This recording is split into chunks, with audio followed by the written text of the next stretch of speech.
Streets is yours when the take it. Feels so good.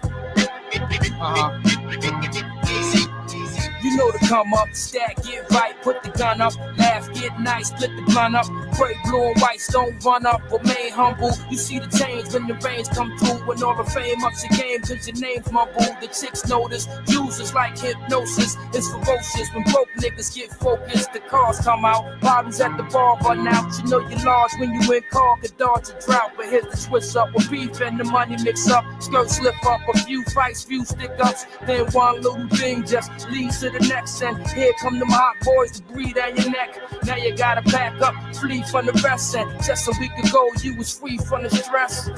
I guess it is what it is. Creeping on the come up, streets is yours when the take it. Creeping on the come up, I'm from the place where hardcore is beautiful. Creeping on the come up, streets is yours when the take it. I'm rather unique. I'm from the place. You know the saga, who lava, who hotter, who shot at, who at the Ramada. I knew about beats since Bambada, before Beat Streets was heavily deep with the riders. Guns and money, some was hungry, dysfunctional families that come from jailbirds who wanted warrants up in countries, just jungle surviving like a bunch of monkeys. Mark dollars, DEA knocks with collars, niggas snitching, and still got the heart to holler. Hot chicks in short skirts and damn near topless, play fly, nigga gossip, stay high, just ride dick. Can't call it too fresh to spoil it. Two texts to war with, grew up next to all this. So understand, I know from first hand the lives of a church man. How of his first grand, heart to holler. Hot chicks in short skirts, damn near topless. Take out everything, high to ride dick.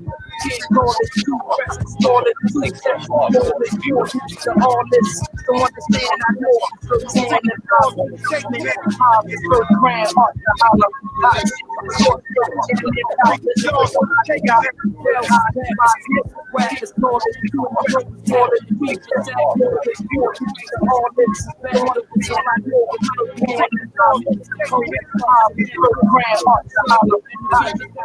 in the Cobra clutch, the D's and the breeze too close to duck, but what the fuck, they can suck on some coconuts, the stress is real, the train's all a sex appeal, nothing left but jail death for a record deal, vibes is weak, hoes wanna slide and creep, even fiends got a thing for that hide and seek. Stick up kids, kidnap, switch up cribs. It's still crazy how them cocksuckers hit up big. Pockets gone, the state of hip hop is wrong. You want more than log on to az.com. Streets is yours when the take it. Creeping on the come up. I'm from the place where hardcore is beautiful. Creeping on the come up. Streets is yours when the take it. I'm rather unique. I'm from the place.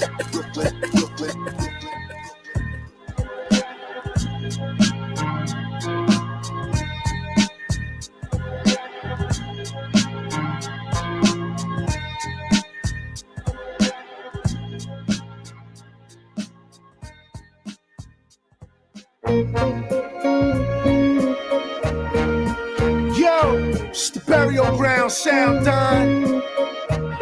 It's real out here. Staten Island putting chills in y'all niggas. Forever in it. Yo. My devastating hot 97 mentality keep me on point for my 4-digit salary. Heavyweight lyric, never lost 1 calorie. I'm soon to be seen on the TV screen. Gambino, cappuccino to the Afro scene. Stay black, wearing that high road to rap council. Splash love to woo in the orderly tonsil. Never limit to the Dixon, cause chaos to mixing. Brutalize a sound check, ripple through the intermission. Rats under siege, held tight like a squeeze. Forced in the world on a nuclear freeze. Do the damage to the wannabe flip mode. And Death Squad, ruckus a whirlpool in the rap entourage. If you dare to test 36 chambers of strangers, now word of mouth, it's all real, wigs might pill. Living large and in charge, branch out, formed by yards. 24 diamond government named guard. Alias Darryl Hill, bring thugs back to kill. Circle around my son, Darryl Jr., never eating law. Auntie Dante, 16, holding me down. AIDS of rap music make me contagious to sound. Verbal slang, push back to create a pronoun. Method forcing J-Love to bring the pain from underground, realizing food Cooper thought it's so compromising. Shabby cut the crack into a triple O sizing. Blue do what he do to keep that currency rising. Helping I catch the deal so we can catch the full wheel. Instead of catching bodies, niggas not keeping it real. Dirt bomb niggas that still cake from stores. That's what type of niggas I be wanting on my tours. Can't help it, my style stay fat like Roseanne. Ruckus in the square, I stay rough like the Klan. Panther on my arm, pen and pad in my hand. Punk motherfuckers better beware the shy land. The 5 interactive project, children of the corn. Cats in my man, keep on busting till he's gone. Style so ancient, it sparks just like the unicorn. Thought I come through every day, my uniform changes and switches. I came to make ladies out of bitches. Crackhead niggas get stitches. So what up with that kid? Danger when I chat kid. Watch how the slang hit you just like a back kid. Form another pyramid. Look how we slid all over Park Hill. Stay pretend politics on the $20 bill. All in it together. You can't fuck with the stormy weather. You know what I mean? To the year born guard, all the guards strike hard. Fast from the swine, hold down your boulevard. Follow you to see cipher. Start the revolution, middle finger in the air. The slang prostitution. To the year born guard, all the guards strike hard. Fast from the swine, hold down your boulevard. Follow you to see cipher. Start the revolution, middle finger in the air. The slang prostitution. To the year born guard, all the guards strike hard. Fast on the swine, hold down your boulevard. Follow you to see cipher. Start the revolution, middle finger in the air. For slang prostitution. To the year born guard, all the guards strike hard. Fast on the swine, hold down your boulevard. Follow you to see cipher. Start the revolution, middle finger in the air. For slang prostitution.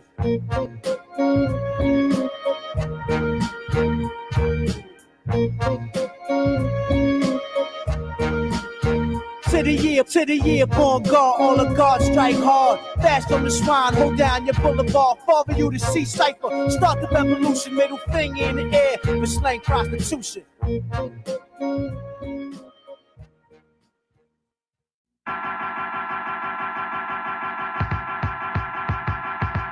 Let me find out. It's my time to shine. 99 prime time. It's here. Time for my rock to shine. Come here. Load the track up. Watch a nigga do work. Show his ass. Act up. Well out. Blow the wax up. I can see it now. The cars, the bitches, the money, the jewels, guns, and my britches. Hey, yo, tap, fuck that, nigga. Jump in their motherfucking ass. Come on. Alright, try this one on for size. I won't be able to wipe my ass. If I shit, so I just piss on you guys. Beat the floor plan. We do it the double 9 way. Crown way. Going out in a blind parade. Learn to combine ways to profit. Who can stop it? From picking pockets to doing stick-ups and kicking props. We keep it popping. Whatever the way goes, long as they know that we can. Losing is not an option. Yo, Tap, can I get a verse? Fuck you, pay me. Oh, y'all niggas want more? Fuck you, pay me. Oh, y'all niggas want in? Fuck you, pay me. We a 9-9, bitch, this is prime time. Y'all niggas made it like that. I created tight rap back when niggas was taxing niggas. To do a trap, I show love. Niggas just ain't know how to act. Try to play a nigga like that, even don't know how to rap. I got news for you crooks. Not only can I rap, I got hooks. Not those hooks, the upper hooks. Look, y'all niggas just fucking with me. Didn't know my last name. Acting like y'all could do something with me. I throw rocks at hotties, throw glocks at parties, throw shots at Bacardi, co-rock a party. Some say when I come, baby, like a Black Monday, the rap runaway. Slap, put the gun away. Y'all niggas is just getting started. Fuck you, pay me. Huh? Beg your pardon? Fuck you, pay me. Y'all niggas is down with who?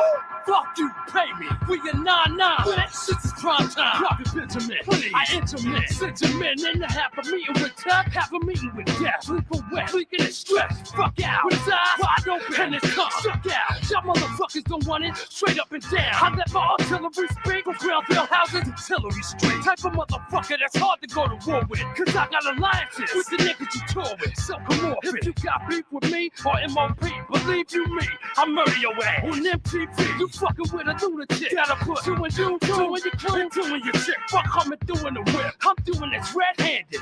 Nigga, I'm a world-class bandit. Rolling heavily on mass transit. To walk up and spark up the whole damn script. Give a motherfucker a whole damn clip. That's shit from the real.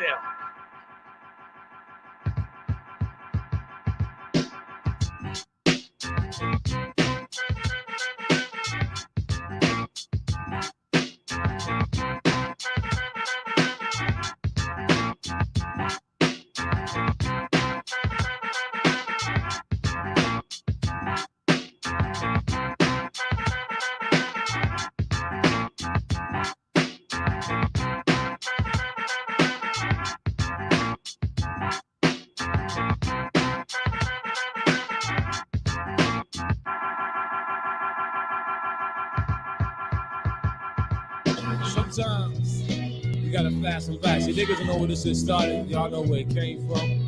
I'm saying we're gonna take y'all back to the source, the knowledge. Yo. When the MCs came to live out their names and to perform, some had to smoke cocaine to act insane. With the boy heat rocking on down on the mental plane, the spark the brain, the building to be born. Yo, where's up the track? The what? Fake niggas get flipped and mic fights and swing swords and cut clown. Shit is too swift to bite, you record and write it down. I flow like the blood on a murder scene, like a syringe on some wild out shit to insert fame. But it was your walk, the shop, stolen art, catch a swollen heart from not rolling smart. I put bad pressure on phony whack rhymes to get hurt. Shit's played like zodiac signs of sweatshirt. That's minimum, and feminine like sandals. My minimum table stacks the verse on a gamble. Energy is felt once the chords are dealt with the impact of roundhouse kicks from black belts that attack. The white bones like cyclones or typhoons. I represent from midnight to high noon. I don't waste ink, nigga. I think I drop megaton bombs more faster than your blink. Cause rhyme thoughts travel at a tremendous speed through clouds of smoke of natural blends of weed. Only under one circumstance, as if I'm blunted, turn that shit up. My clan in the front wanted. Now when the MCs came to live out the name, and took the two perform, some had to snort cocaine, took the act insane. For me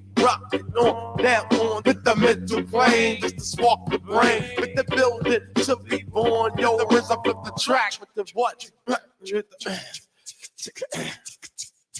I'm on a mission that niggas say is impossible. But when I swing my swords, they all choppable. I be the body dropper, the heartbeat stopper, child educator plus head infiltrator. Cause niggas styles are old like Mark 5 sneakers. Lyrics are weak like clock radio speakers. Don't even stop at my station and attack while your plan fell with the rep like Amtrak. What the fuck for? Down my law, make law. I be justice. I sits that ass to the floor. Ram the clocks, that state pen time, check it. With the pins, I'll be sticking with you, can't stake the crime. Came through with the woo, slid off on the DL. I'm low key like seashells, I rock these bells. Now come aboard, it's Medina bound into the chamber. And it's a whole different sound, it's a wide entrance. Small exit like a funnel, so deep it's picked up on radios and tunnels. Niggas are fascinated how the shit begin. Get vaccinated, my logo is branded in your skin. When the MCs came to live out the name to your hand, to perform, some had to snort cocaine to act the same. Before he rocked it on, now on with the mental plane, spark the brain, the building to be born. Yo, rhythm is the track, the fuck is it the morning?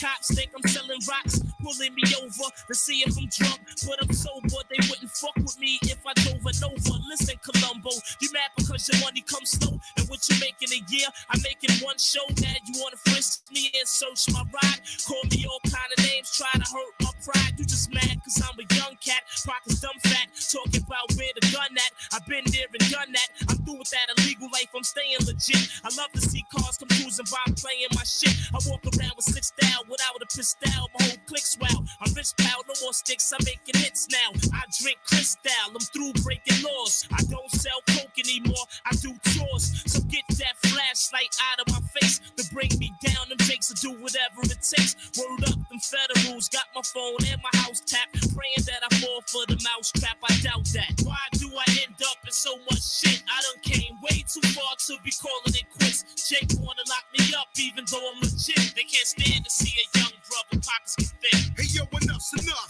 Federals try to set me up, put me in cuffs and crush what I lost into dust. Plus, they want a nigga's soul, but they know Big Joey cracked and never rat a cat that he know for sure. That before the sun up, I left the streets alone since told deceased and almost killed his mama. So I'ma keep doing what I'm doing, pursuing my dream till there's enough green how legit it is. Shit is real like still, but now I own several businesses. So it's your witnesses you claim to have, saying that I'm taking half, extorting New York and not paying tax. I'm laying back, playing the role, playing the low, but it's the same old Joe, so don't get KO. Hey yo, I'm gonna fight for what I never did. Or catch a heavy bid, why don't they just let a nigga live? Why do I end up in so much shit? I done came way too far to be calling it quits. Jake wanna lock me up, even though I'm legit. They can't stand to see a young brother pockets too thick. Hey yo, why do I end up in so much shit? I done came way too far to be calling it quits. Jake wanna lock me up, even though I'm legit. They can't stand to see a young brother pockets too thick.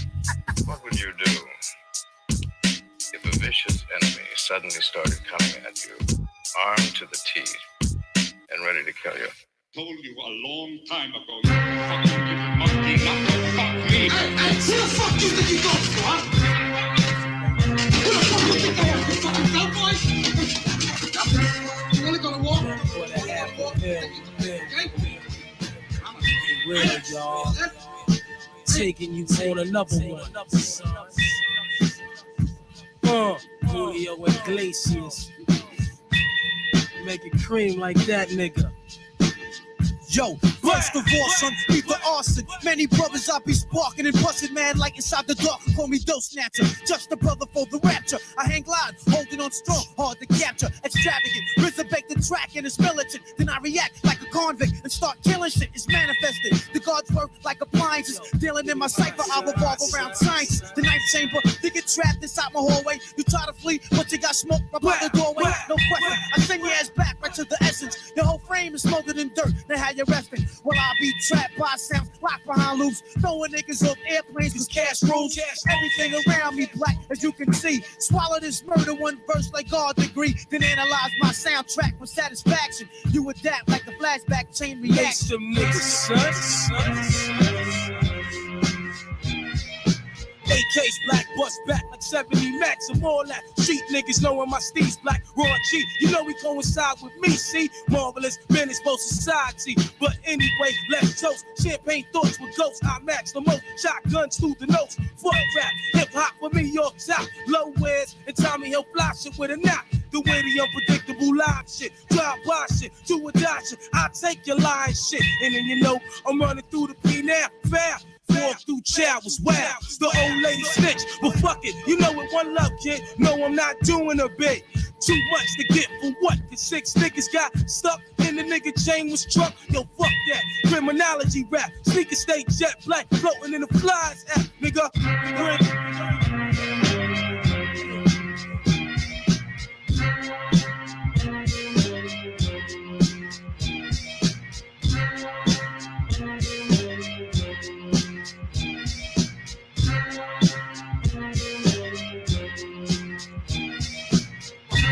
Much love go to New York City. All my Tommy Hill ice rockin' niggas.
for the ladies. No ifs, ands, or maybes. We can chill together, but hold on to babies.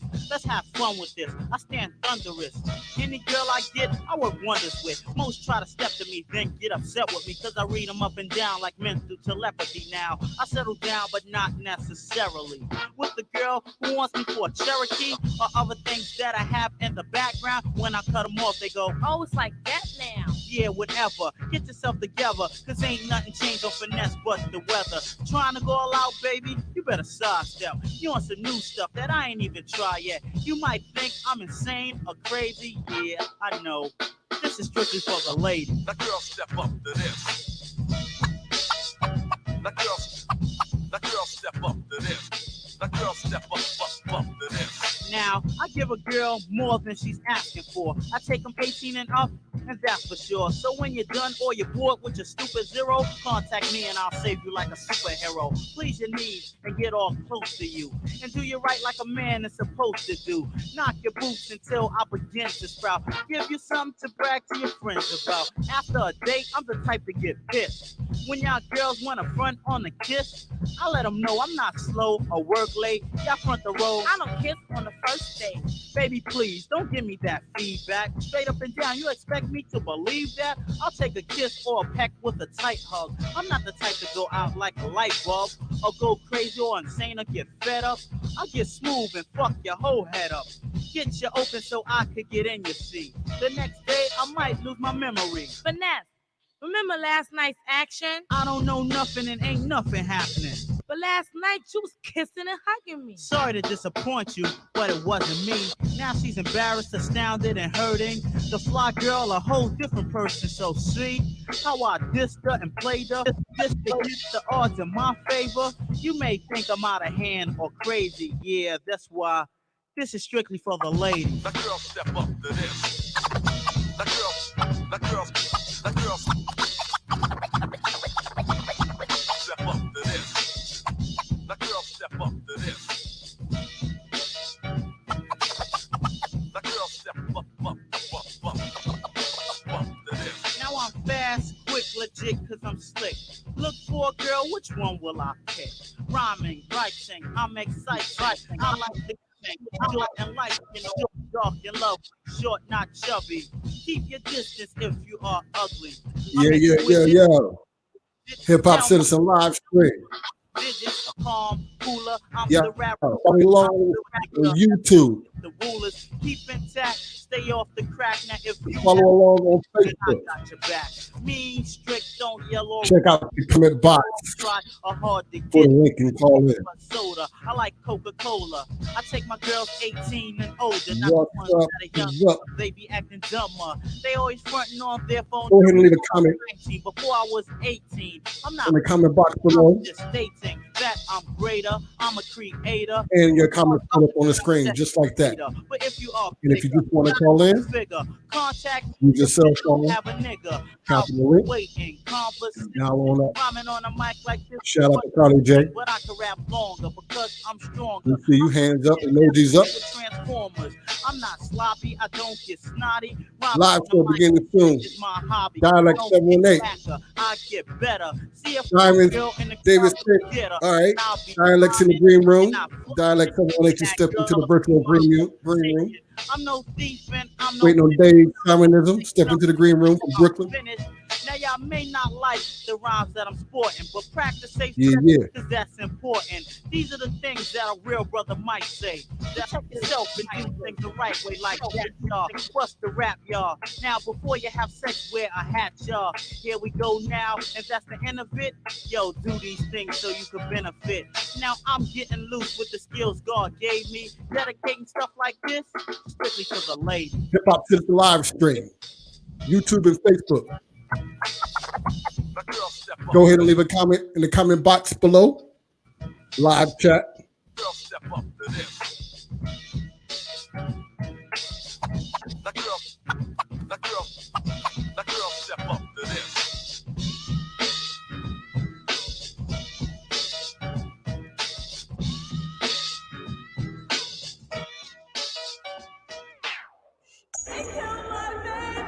Order in the court!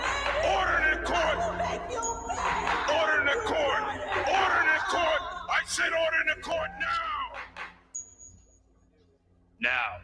Before this court passes judgment, will the four defendants please rise and approach the bench? Trust me, guys, it's all under control. The judge is my uncle. He'll take the insanity plea. You are watching the Hip Hop Citizen live stream coming up live on YouTube and Facebook. Don't forget to call in using the link below in the chat box. I understand you guys are pleading insanity, claiming demonic spirits possess you to do these hideous murders. Can you please explain to this court how these so-called spirits made you into these raving madmen? Be a witness as I exercise my exorcism. The evil that lurks within, the sin, the terrorism. Possess my evil spirits, voices from the dead. I come forth with grave diggers in a head full of dread. I've been examined ever since I was semen. They took the sonogram and seen the image of a demon. At birth, nurses surrounded me with needles and drugged me all up with the diseases of evil. Grew up in hell, now I dwell in an Islamic temple. I'm fighting a holy war in the mental. Look deep in my eyes, you see visions of death. Possessed by homicide is what I am obsessed. Giving niggas brain dimples. Dragging their asses on my hook by their temples. The cause of death is unknown to the cops. Cause when I kill them, I'm not leaving one element, two or tops. First I'll assassinate him, and then I cremate him. And take all of his fucking ashes and evaporate him. Or creep through the graveyard and hunt down your tombstone. Dig up your skeleton and stomp all your fucking bones. You try to haunt me, nigga, I ain't trying to hear it. Buck, buck, buck, I give your ass a Holy Spirit.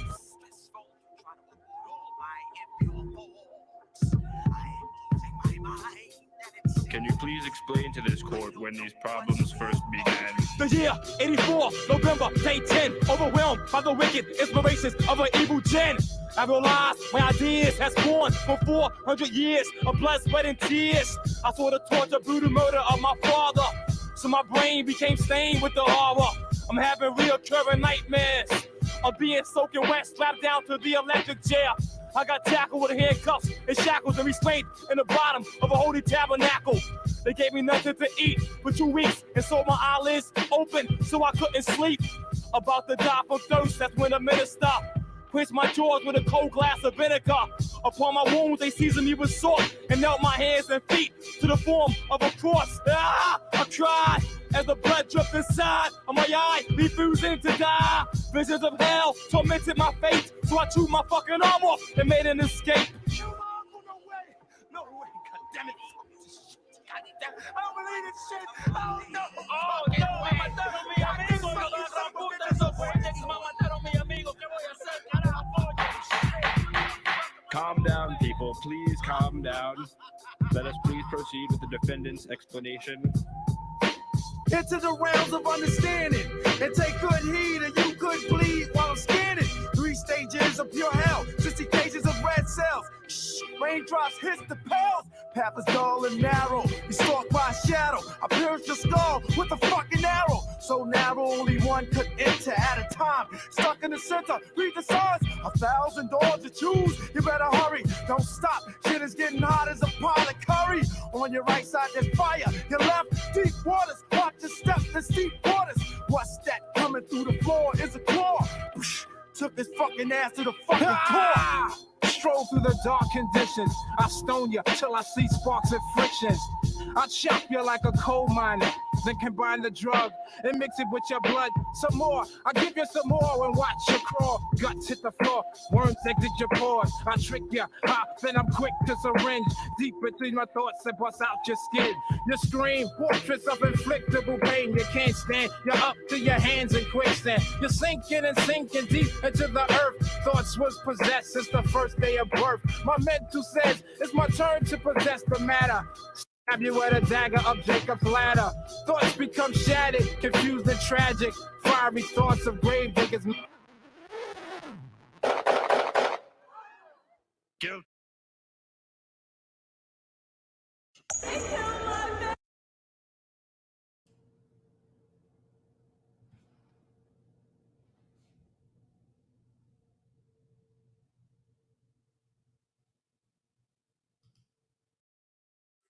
Yeah. Hip Hop Citizen live stream. You're watching Dialect 718, Dave Simonism. Yeah, what's going on, Dialect 718? All right, let's do it. We on. Dialect 718, brother. How you doing? Doing good, man. Just getting prepared for this big battle tomorrow. All right. Yeah, RZA versus DJ Premier. Tomorrow at Right on. 9 p.m. on Instagram Live, 9 p.m. Eastern Time. Guess that's 6 p.m. Pacific Time. That's gonna be something. Yeah. Yeah, we're all gonna be hooked up to our phones when that happens. Yeah, and we'll be broadcasting this live on the Facebook page, the Hiphopcitizen Facebook page. Right on. All right. I see. Okay, there we go. All right. Mr. Simon, what's going on? All good. Can you hear me? Yeah. There we go. Turn the mic up. Can you hear me? I hear you now loud and clear, brother. All right. Okay, very good. Thank you. Yeah. Thanks for having me. Yo, welcome back. Always a pleasure, man. Yeah, I just I played I was gonna play a little short set today of from Dialects Digital Crates, but turned out being a 30-minute set. So there was a couple of songs in there. Each song was produced by either DJ Premier or the RZA. Can't remember everything I played, but I know I played AZ to Come Up, Liquid Swords by the Jizza, 97 Mentality, Capadonna, Strictly for the Ladies, Lord Finesse, which was produced by DJ Premier, Diary of a Madman from the Gravediggers album, produced by the RZA. And what am I missing? Oh, I played a joint a lot of y'all probably never heard of, F.U. Pay Me by Teflon. Yeah, who's the third member of MOP. A lot of y'all didn't know was the third member, did y'all?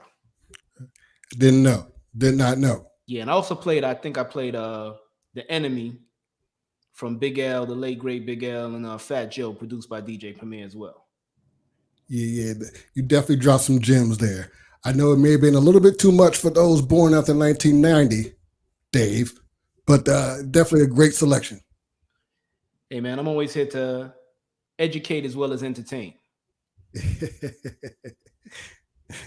And while you're at it, let me give everybody a shout out real quick. Don't forget, this is a live stream show. You can call in, leave a comment on the chat box, and we made it super easy for you. You can call in, like I said, just use the link in the chat box below on your cell phone. It's just that simple. Call in, we'll put you in the green room and get you on live. And if you're following us on YouTube, welcome. YouTube Live as well, Hiphopcitizen.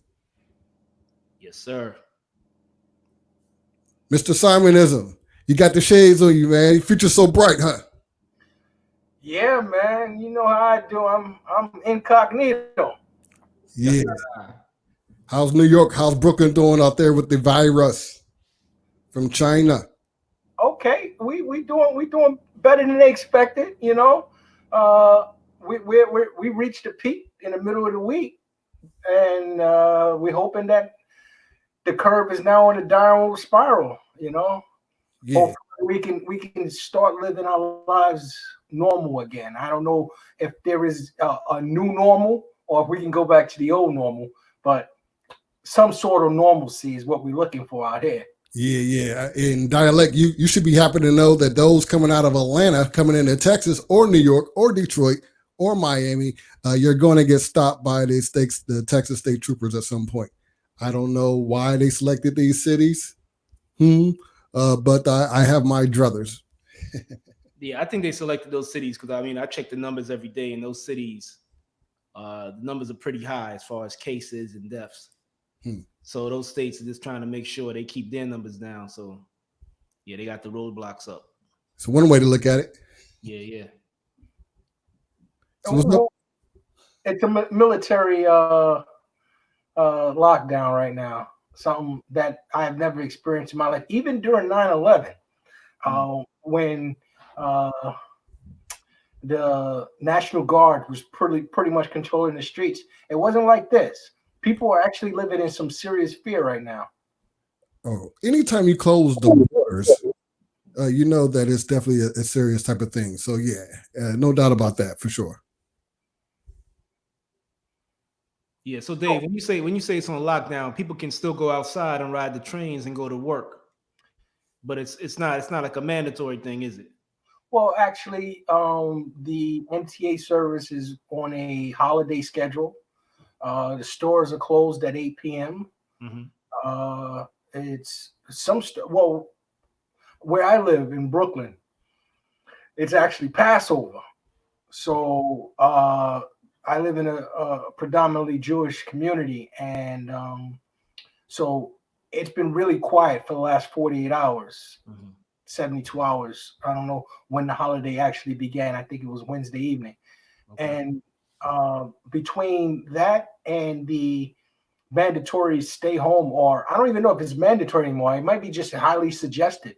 Yeah. Considering that the numbers are decreasing in the admissions into the hospital, but the deaths are creeping up there, which I don't understand.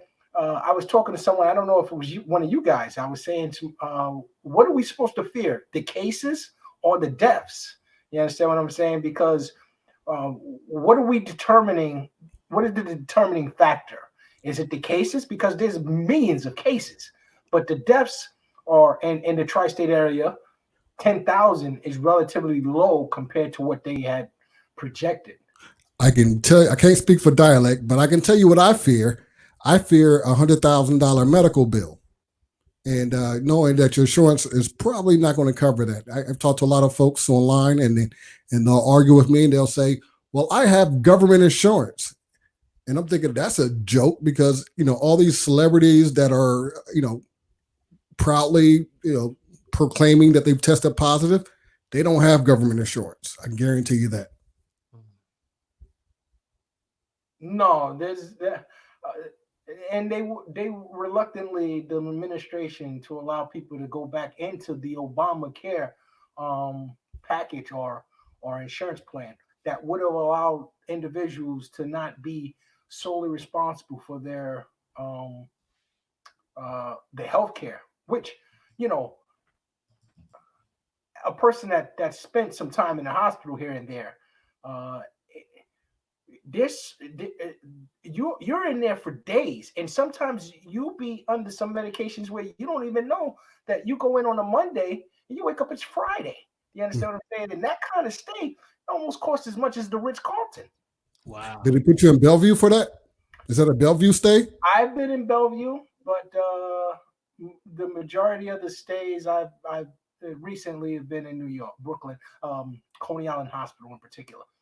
Okay. Yes, those bills can mount up to easily $1,000 because the medicine is expensive, the intravenous is expensive, and you on intravenous your entire time there. So those respirators, oh my goodness, I can only imagine what a respirator will run you. Yeah, you're right, because I think I was playing basketball one time back in Brooklyn, and when I went up for a rebound, I was on my way up, somebody was on their way down, and the elbow hit me right where my eyebrow was, and I just had a split.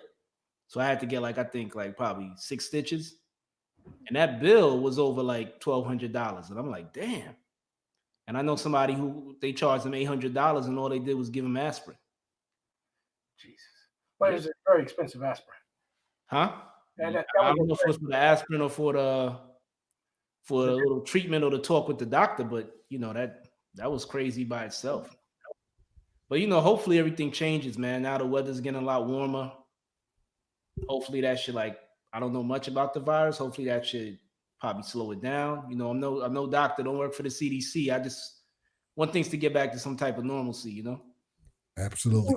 We're lucky as Black men, sad to say, because they're saying that we're 17% of the population in Chicago, but 47% of the deaths from the coronavirus. Yeah, I was going to say Simonism. I don't know if there's some real numbers behind that. I would like to know, out of that population, how many are deemed essential workers, such as bus drivers, trash pickup people, or just clerical workers that are deemed essential. Right. No. I'm just saying that the main cause of death of this virus is supposed to be related to heart disease, diabetes, respiratory. Yes, respiratory, which has been known in the African American community as the number one cause of their deaths. So Newports, those Philly blunts catching up. Yes, and sadly to say, that as long as we're unable to be seen and represented in the community as priorities, we are going to suffer. And that's what the whole P Diddy call to the emergency call of emergency was the other night with Al Sharpton, Vance Jones, Angela Ray, and Angela Rye.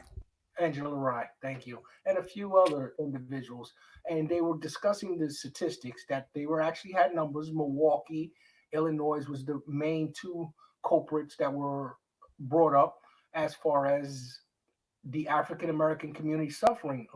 They are a low percentage in the community, but they are the highest percentage of deaths. Now, when this all started, you could probably go on my not probably you can go on my Instagram page and you'll see where I had stipulated that this is a natural selection disease, or elderly people, poor people, people bad health, pre-existing conditions, and things like that. And this was a way I'm saying that Donald Trump said he never seen a memo, but let's hypothetically say he saw the memo. And you look at it and you say to yourself, what's the best scenario we can create out of this? And they're getting the best results right now. I mean, they have stopped the Hollywood liberals from doing any campaigning for the Democratic Party.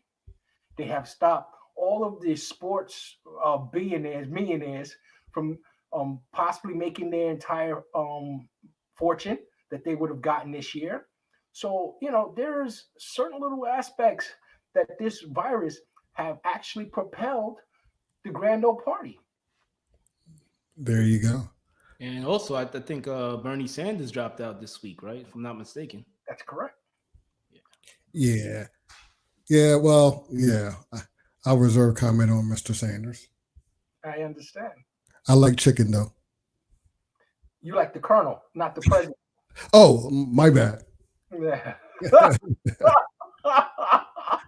No, I thought you called me Flavor Flav for a second there. Oh, we don't want to go back to that one. No, it's the thing you got to ask yourself when it's all said and done. Can it happen again? Or can we be subjected to this type of hazardous environment again? Can anybody have stopped it? I know you say maybe Barack Obama could have been the right president, or Hillary Clinton could have been the right president. The question is, could they have stopped it, or would they have stopped it? Is there a shadow government that needed this to occur? Because it worked into it's the perfect storm. It is the perfect storm. I completely agree. In hindsight, it kind of makes you wonder.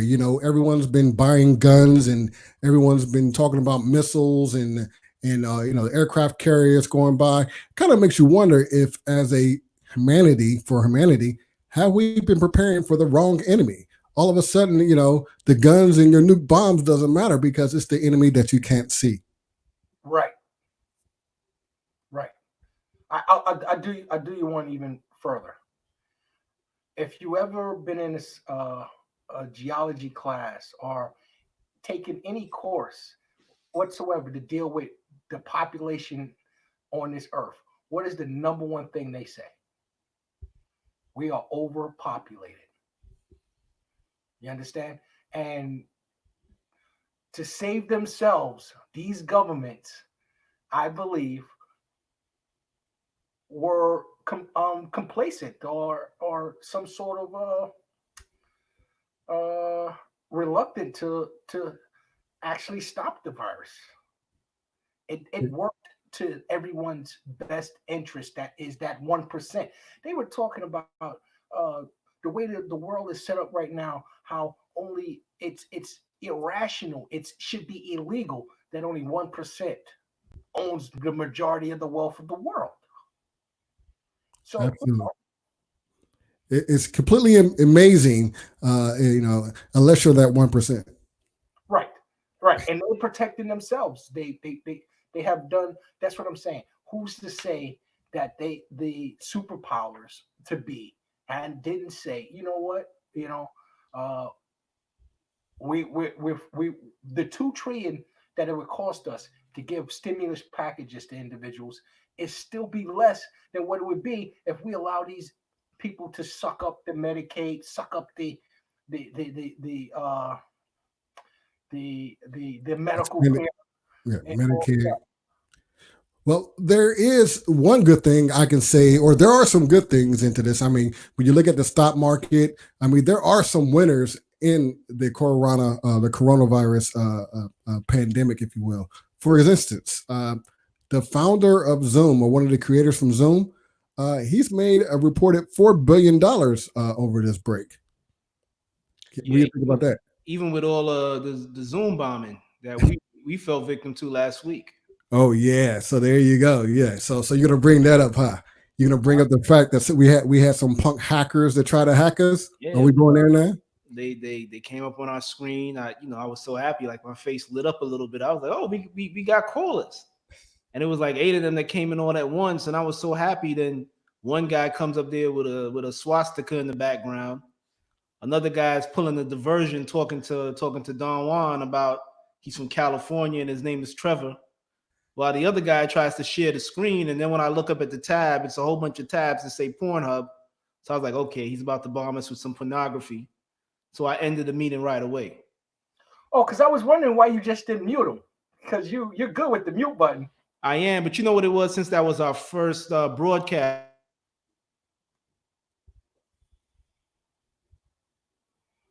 Don Juan, what did you mute him?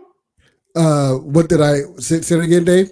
Did you mute him? Because you guys are good with this mute button. Well, so Dialect was driving the boards when that happened. We took a call, and it turned out what I saw was a young kid, looked to be about 15 or something, young brother, and he said, "Hey, his name was Trevor," and I was like, "Hey, welcome, Trevor, to Hiphopcitizen," and slowly but surely there was a couple of glitches, and I started seeing like a Zoom support. Now I checked the actual live stream, like you can too, on Hiphopcitizen Facebook page, and I did see that what was broadcast was totally different than what I actually saw. So I was surprised that the hackers had the skill set to send confusion my way while broadcasting something else. But what was more phenomenal, Dave, I'll tell you, was the fact that the kids, they showed their names, they showed their face. And they also showed their screen, which also led me to believe their true intent. And their true intent may have been, Dave, believe it or not, was to stream some porn on our live stream. So they was well equipped and very well ready to put their porn on our live stream. What would happen if you were to broadcast porn? We got sponsors. So what happens is, of course, is that Facebook, they'll put you in Facebook jail, or if you're registered like we are, they'll take away your money. They'll take away your streaming credit and ultimately suspend you from those activities that may generate revenue. And what do they recommend you to do to prevent that from occurring? For me, it was changing the settings. So now the settings are, where if I have, first of all, I have to give somebody permission to come in. And and then I can also take them off if I want. I can mute them, and I block them from being able to share their screen. So, Yeah, Dialect. I know Dialect doesn't want me to do this, but I dare you to hack me now. Huh? Hey, man. Hey, guys. No, it's not even joking. No, it's not. It's not a hack. It's just that I don't mind trolling, but the thing was, it was just that the pornography coming up, the swastika was there. It was like, it was unplanned. We didn't know that was happening. But then when I saw the pornography about to be shared, I was like, we got to end this, right? Because I couldn't control it. I couldn't stop them from sharing the screen. Man, yeah, they let you not in charge. If they just want to call us and just clown us, what I mean, I'm down. I'll take that. I'm not. I mean, not saying that we're like what's the word? We're not clout chasing. We just want to hear what they got to say. I completely agree. In fact, if you think this is a whack broadcast, go ahead and post. Don't forget the hashtag like, share, and comment Hiphopcitizen while you're at it. Oh, look, I would have definitely welcomed a debate with anybody that has a swastika in the background. Yeah, what was the guy's name too with the swastika? Pablo Sanchez. Yeah. Pablo Sanchez or something like had that government name there, unless that was a fake name. Yeah. I think Pablo would be a Nazi. Pablo is trying to get across the border. Yeah, but Zoom has been winning. I mean, people on all platforms been using them, from the schools, businesses. But with the Zoom bombing, it creates a problem because somebody could just be listening to your meeting, could be a part of a competitor, taking all your thoughts and your ideas and everything like that. Yeah. So, but despite all of that, he's still worth what, $4 billion now. So $4 billion. You can't observe the meeting unless, of course, you go live, correct? Yeah, but the thing is like some people share the link. So if you share the link, anybody could come on, and then once you just kill your camera, they won't know who you are. They just think it's somebody from the company listening in. Yeah. That was something that was amazing though. What an amazing experience. I mean, we'll be on Zoom tomorrow doing the live stream of the Primo versus RZA, and then we're also going to do an after show. Yeah, but you don't upload the Zooms. No, this is going to be Zoom, so I'm going to upload the code again next week since I have the new features now. No, I mean you don't put it on the YouTube, the Hiphopcitizen YouTube. No, we put it on Facebook. But this one is right now we're on YouTube. Yep. Yeah. But I mean, other people have been winning though, using platforms like what we're using now. I just seen Black Thought this week. What was it that he did one? Oh, he did the desk tiny room, or sorry, the desktop tiny room, tiny desktop. Yes, NPR. Yeah. I thought that was pretty dope, man. I mean, I like the whole setup he had. He had the background singers like sitting next to each other in some other part of town. I mean, but it was dope. Then I started watching Jimmy Kimmel last night, and he was doing his opening monologue, and it's so funny when they do the jokes without the audience laughter. Right. You got to say to yourself, was it really funny, or do I just laugh because the audience laughs? Well, it was funny when he says it's going to be interesting when you visit your family this Easter, and when you leave, all you got to do is press leave meeting. So, there's someone funny. Yeah, I mean, he should have had some fake laugh tracks in there or something just to kind of make us feel at home, Yeah. So you're saying that when they do the live show in the studio, there's laugh tracks? I don't even know if there's laugh tracks, but I do know, I know some people that went to some of these shows, and they do have like the lights to say applause and laugh and all that stuff. You're yeah. absolutely directed to clap. Yeah. So I don't know, sometimes that makes you want to laugh too, Because I didn't laugh at all. I just gave the little head nod when he was telling the little jokes. I was like, okay. Then I just went to sleep. Yeah, it's difficult to please you, dialect. Like I said, I thought it was funny, but for some reason, when you have, that the person in the background laughing, it just makes it even more funny. I don't know why. Yeah, I agree. Sometimes when a person laughs to a joke, like if they laugh late or what have you, it does seem funny sometimes. Yeah, absolutely. You know who else is also winning with the pandemic on social media? You got a lot of the Instagram battles from DJ D Nice. I've seen Kwame have some. He has some very special guests. And boy, how's the Nat put off a spinoff? Everyone's doing a IG DJ battle of some sort. Yeah, I mean, I don't think D Nice, what he was doing was a battle. It was more like he was just DJing from his living room, doing Club Quarantine. Yeah, he's playing. I mean, I go to sleep to some of the music he plays, man. Yes, I do too. I thought I was doing he was playing some Isley Brothers joints, man. I was like, wow, you going in, man. What's his name? Questlove. I sometimes find myself passing out to his material. Okay.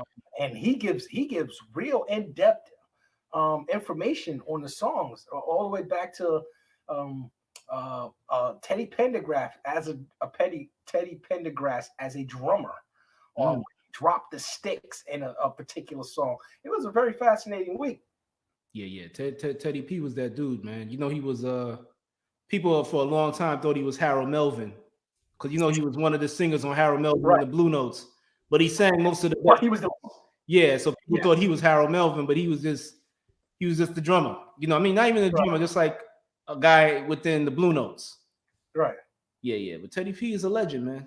But was there a DJ battle actually besides there were producer battles. I know you told me about one, Dave, that I didn't know about. I think you said it was like 2 Chainz and somebody battled. Oh yes, the 2 Chain. No, not 2 Chain. 2 Chain asked he wants to battle Meek Mill. That was a Instagram post. But the only battle that I know of the producers has been Scott Storch and Manny Fresh and Swizz Beatz and Timbaland. I didn't see that one. I saw the Little John and T-Pain. Ooh. Did you not see that? I mean, I wouldn't click on that battle, but that was a great battle. That was a party. Did he do I'm in love with it? Did he do I'm sprung and I'm in love with a stripper? Yes, he did. Well, if you were to ask a person that doesn't know hip hop, they would think that Little John wiped T-Pain off, But since everyone knows T-Pain's got some hits, I'll call it a draw. I'm calling them all these battles draws because bottom line is they're all hits. They're all hit makers. Well, the one that wasn't a draw was Scott Storch. He demolished Manny Fresh. I'm gonna put that out there. I'm putting that. David Simon is saying Manny Fresh was whooped by Scott Storch. And you know what I think the reason was the reason why that was because like you said before, Manny Fresh was just like an in-house DJ. Right. So even when he produced for somebody else, you still got that Cash Money feel. When Scott Storch did anything, he catered the beat for that artist and the genre of music that they did. So you always like sometimes Scott Storch played stuff I didn't even know he did. I never knew he did that Chris Brown song with Jules Santana. I never knew he did You Got Me by the Roots. You know, that's how diverse he was. Just those two alone are 2 different style of songs. And he did some and Beyonce. He did Beyonce's baby. Beyonce, like he's one of them. Yeah. You know what I need you to do, Dialect? Did you see the Little John T-Pain battle? I'm interested in seeing it though. Okay, well, there's a song that Little John played that was from the 90s that he produced. He produced 2 songs from the 90s that was mind-blowing to me. One was a reggae song. I need you to look that up because I don't remember which one it was. And the second one was Too Short's big hit. I go on and on. I can't believe that it lasts so long. Blow Your Whistle? Yes. Okay. Blow Your Whistle was produced by Little John because Too Short had gotten him out of his deal. So he had given him that song. And the other joint was a reggae song that was very popular in the dance hall that I did not know Little John made. Yeah, Too Short, man. That's one of he's in somebody's top 10. Hey. I mean, I was never like, his flow never did it for me. I always felt like the flow stayed the same. But I'll tell you what, it worked. Yes, it did. Consistency, bro. Consistency. Never changed the flow from the 1980 whatever to the 2000s. He just kept the same flow. The grind was there. It was, in my mind, it's kind of what inspired Master P in some way. I mean, Too Short was doing that before Master P. Yeah, but I mean, what do you guys think about the upcoming battles, though? The 2 that I'm interested in is the one tomorrow, of course, RZA versus Primo, and definitely the Babyface versus Teddy Riley. I'm interested to see how that one would turn out. If it ever materialized. No, I think they postponed it, but it's going to happen, though. It's going to happen. You guys know where I stand on that. If it's after midnight, Face got that. But if it's before midnight, Teddy Riley's going to rock the house. Like I said, man, I went to see Babyface in concert, a thugged out dude from Newark. Bum rushed the stage when Babyface did Whip Appeal. And the security guards came to rough him up, and he was like, yo, I just want to 2-step close to the stage to Whip Appeal, man. That's all I want to do. Because that was his joint, man. I mean, but Teddy Riley got the stuff that make you move, though. So it's like, you might be surprised though. Like I think people are saying Primo would win, but I think like RZA was also an in-house DJ for Wu members, but he still had a diverse array of lyrics and different sounds. You know what I'm saying? Talking about Primo or RZA? RZA, because most people think Primo would just automatically win, but I don't know. It's Primo stuff make you nod your head, and you can freestyle to it, but I don't know. RZA stuff just have an emotional, just gives you like I don't know. It just makes you feel a certain way. Like talking about songs like Cream and remember Ghostface, All That I Got Is You. He's not playing that tomorrow. But you know what I mean? Like Ghostface, All I Got Is You. Like grown men cried when they heard that. Like hardcore dudes from Brooklyn. You know what I'm saying? I mean, that was one of them. Muscular. I related to that story for some reason. You remember Free Lunch in the Summer? You ain't never eat grits. What? You ain't never eat grits. What he said? Grit. Because we was poor. That's right. I mean, I fixed the hang on the TV, used the pliers to change the channel. I did all of that. I mean, I'll do you one better. I had to put the jacket over the black and white TV because the tube on the inside was kind of damaged. So, I had to put the jacket over it just to be able to see the TV. So I related to what he said in that song. So I just think RZA's beats have more of an emotional impact with his beats for some reason. Like I think Primo stuff is just more boom bap, but RZA stuff, it just I don't know, it just has that feel, man. Well, if you want to win this battle, it's got to be street hard beats. That's what Little John played. That's what Little John took T-Pain out with. You know what? Honestly, if it wasn't RZA, let's say it was Primo versus someone a little more diverse and how they produce, Kanye West, for instance. And Kanye played some of his soft stuff, he would get demolished. But it's hard versus hard. It's going to be a draw. I can tell you what I'm expecting. I know RZA has promised some ODB that no one's heard. Really? So I'm all in for that. So yeah. So the RZA he's already playing with people by saying, "Listen, I got some ODB that no one's heard." You're right, because do you remember prior to this whole Instagram battle that Swizz and Just Blaze had a battle? Hot 97 conducted that battle. And everybody, you would think Just Blaze be like, "Oh, Just Blaze by far," because all the Swizz beats, he was like an in-house producer too for Rough Riders. But I mean, he killed Just Blaze in that battle. Especially when he dropped some unreleased joints. He dropped an unreleased track by Jadakiss, Nas, Jay-Z, and DMX. What? Yeah, he dropped that, and that just ended the battle. Yes. So I mean, Premier's got to have something in the chamber for RZA ODB unreleased. Yeah. I mean, when you talk about body of work, and like I said, Primo was like a Q-tip. Some of those songs you never even knew Primo did. Like I always thought Lord Finesse produced this stuff, like Strictly for the Ladies that I played earlier. Primo produced like half that album, the first Lord Finesse album. And Lord Finesse is a producer. Right. So Primo's been in the game, man. I know. When was the first time you first saw a Gangstar or heard Primo? Was it on Video Music Box when they did that song Manifest? Yeah. Mass Appeal and Just to Get a Rep. Those were I know Manifest was the first when he had on that big hat. These are the words that I manifest. I manifest. I remember that. Look, I'm gonna tell you, I had one of those big 4D little radios that you would carry and had a shortwave radio on it. I remember living in Washington D.C.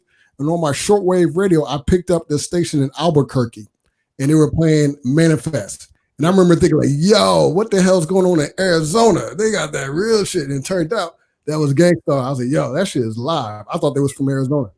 And then it's funny thing is then when he came out with, like you said, Just to Get a Rep. I mean, yeah, those songs are hard too. Yeah, so it's gonna be tough. It's gonna be tough. It's a draw, and honestly, I believe that the selection, unless it's random inside of a bowl lotto type of thing, they pick out a ball and they say RZA versus Primo. They picking guys that they know is going to be an absolute draw. Just a big, and when I say draw, I mean even. I mean a draw as in participants coming on to the Instagram battle, the verses, and joining. It's all about the numbers. They're trying to surpass whatever numbers Troy Lanez, what's his name?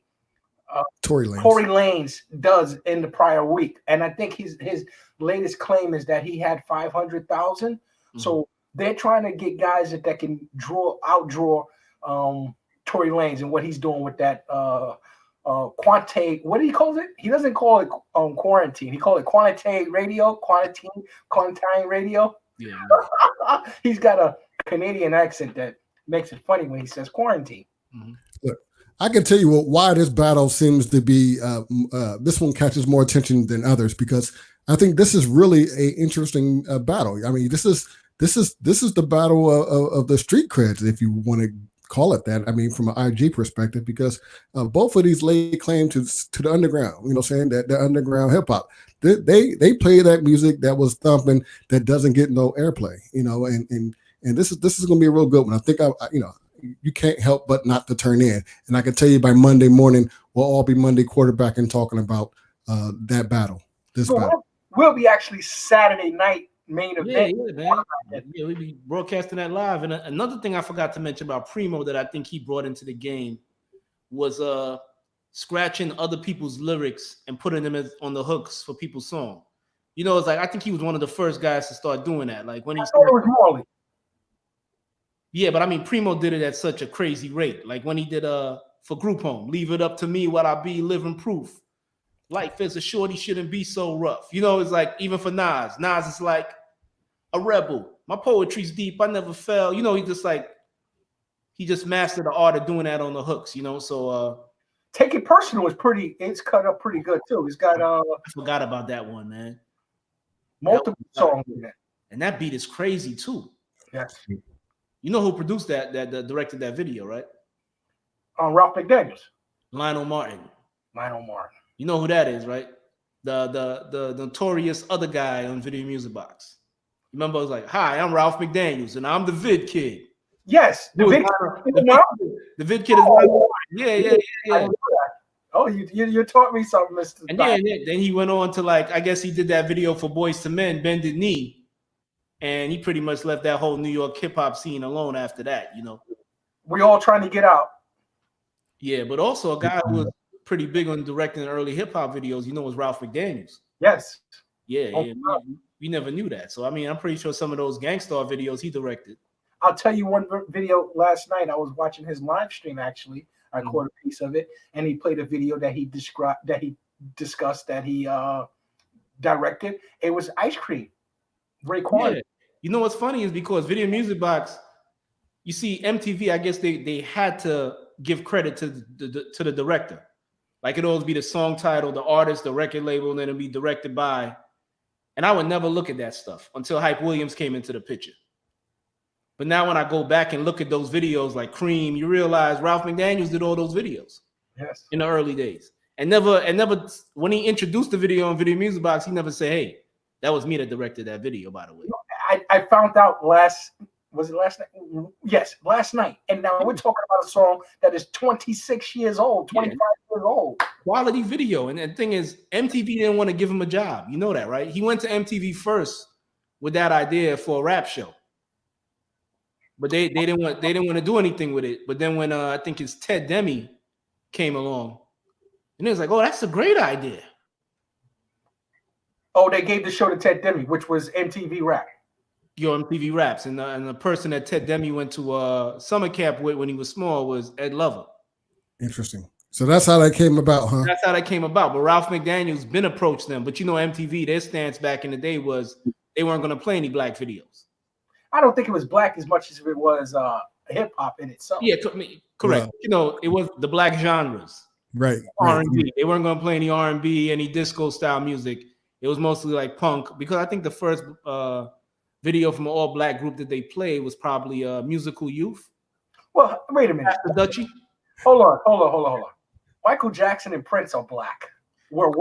Correct. But that's what happened. Pepsi threatened to boycott MTV if they didn't play the Michael Jackson video.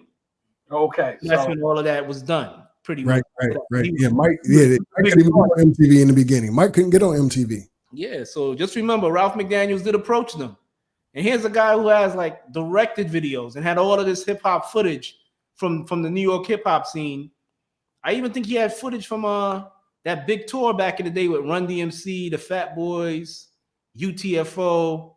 I think it's Fresh Fest. The Fresh Fest. He even had footage of that. They didn't even want to give him a show.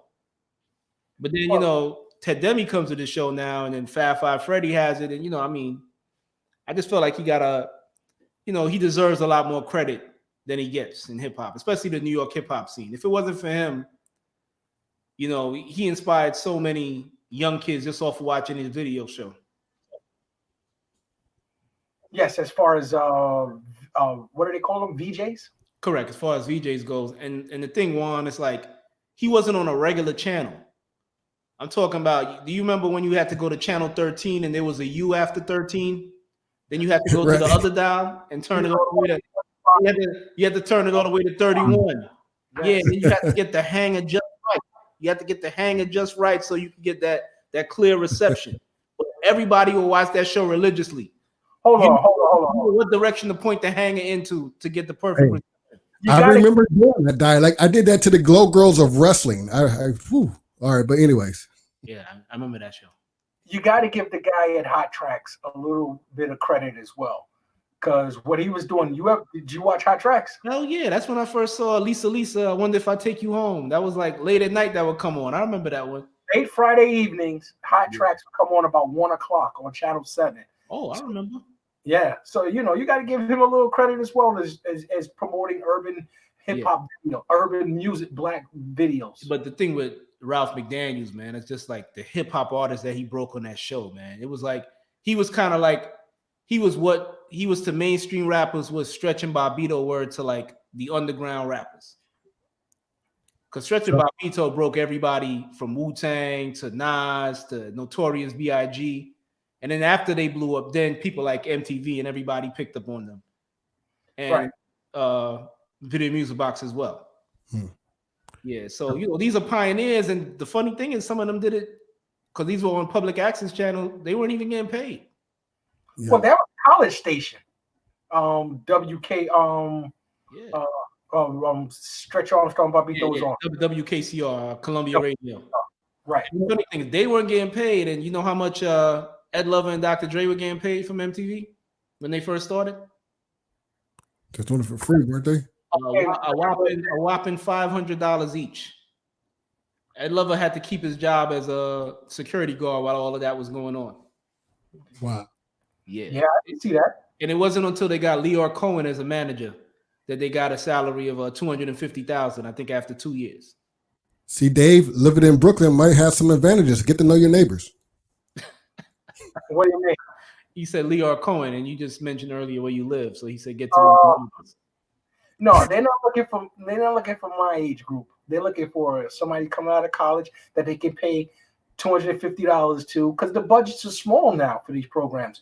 You know where the money's at? The Love and Hip Hop. I would have to find a woman that's in hip hop some way, and we get on TV, and I make a fool of myself. I start fighting somebody. You know? Well, wait a minute. I mean, if you talk about Love and Hip Hop, remember that was a joke show in the beginning. You know, you couldn't get the stars that they're getting today, and now they're actually making real TV checks. But in the beginning, Love and Hip Hop was kind of like that clowner joke. That's why you got so many non-hip hop heads on the show. Yeah, they started out with, it was a low ball show. When that show first started, like Rich Dollars was like Olivia's manager at the time. Then you see like 4 years later, this guy's a pimp. You see all the women that he's getting. He got women fighting for him on the stage. It's like, damn, how much money you got off the show? I remember when the show first came on, him and Olivia were arguing. He was crying. But also, Dialect, remember, the show did spin off one of hip hop's biggest stars today. Oh, Cardi B. Cardi B. That is true. Yes, it is. That is true. I mean, and I heard just earlier this year. I remember Cardi B told Peter Guns when he said, he takes care of his kids, and she looked at him and said, you don't be paying their rent. And everybody started laughing. I was like, damn. I was like, I like her, man. She tells it like it is, man. But look at her today, man. I mean, yeah, look at her today. I tell you, I used to do promotions across the country. I was in Texas once, and a partner of mine tried to convince me to get Amber Rose. I said, nah, for $25K, let's get Cardi B for $5,000. He was like, who the hell is Cardi B? But to this day, dog, he still remembers me, though. He regrets that decision, huh?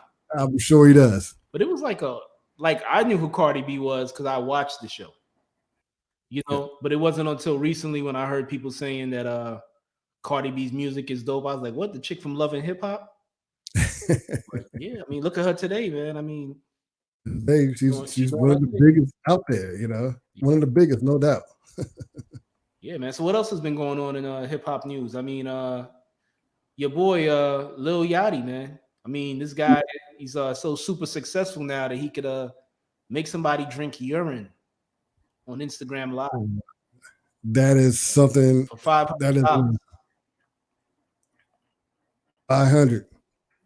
Yeah, I mean, $500. I mean, I don't want to talk about that, man. But I don't think like anybody from Wu-Tang back in the 90s would make anybody drink some pee, man. I don't know. Yo, I've done some nasty things in the bedroom. You gotta understand. But drinking someone pee on a live for $500, I would have to think twice. Yeah, you know what I'm saying? But I'm not saying that I wouldn't do it. I'm just saying I have to think twice. But here's my take on that. Do you think the guy just made $500? Because I saw it and I wanted to give the guy $1 myself. I was like, dude, you know, this is amazing. I got to get this guy. There was a point when he was drinking it and he saw a hair in it. Man, we need a hair in the drink halfway through it. And when Lil Yachty saw that, it was like, go, go, go. And he did it. Yeah, I would have finessed Lil Yachty, man. I would have poured a glass of like apple juice. I can't believe you're saying this. Listen, I wouldn't drink pee, but I would drink apple juice. But on Instagram, probably look like urine. No, for the $500. I mean, you got too much dignity, man. You can't do stuff like that. I don't think as an artist you should make your fans do that, man. That's no. Hey, listen. I kind of lost respect for him, man. There was a point in the video footage where Lil Yachty asked, "Hey, you think this guy taking me?" And then they looked at the toilet again and they saw that deep golden yellow. That's nah, that's real urine. And I was convinced as well that shit like real urine.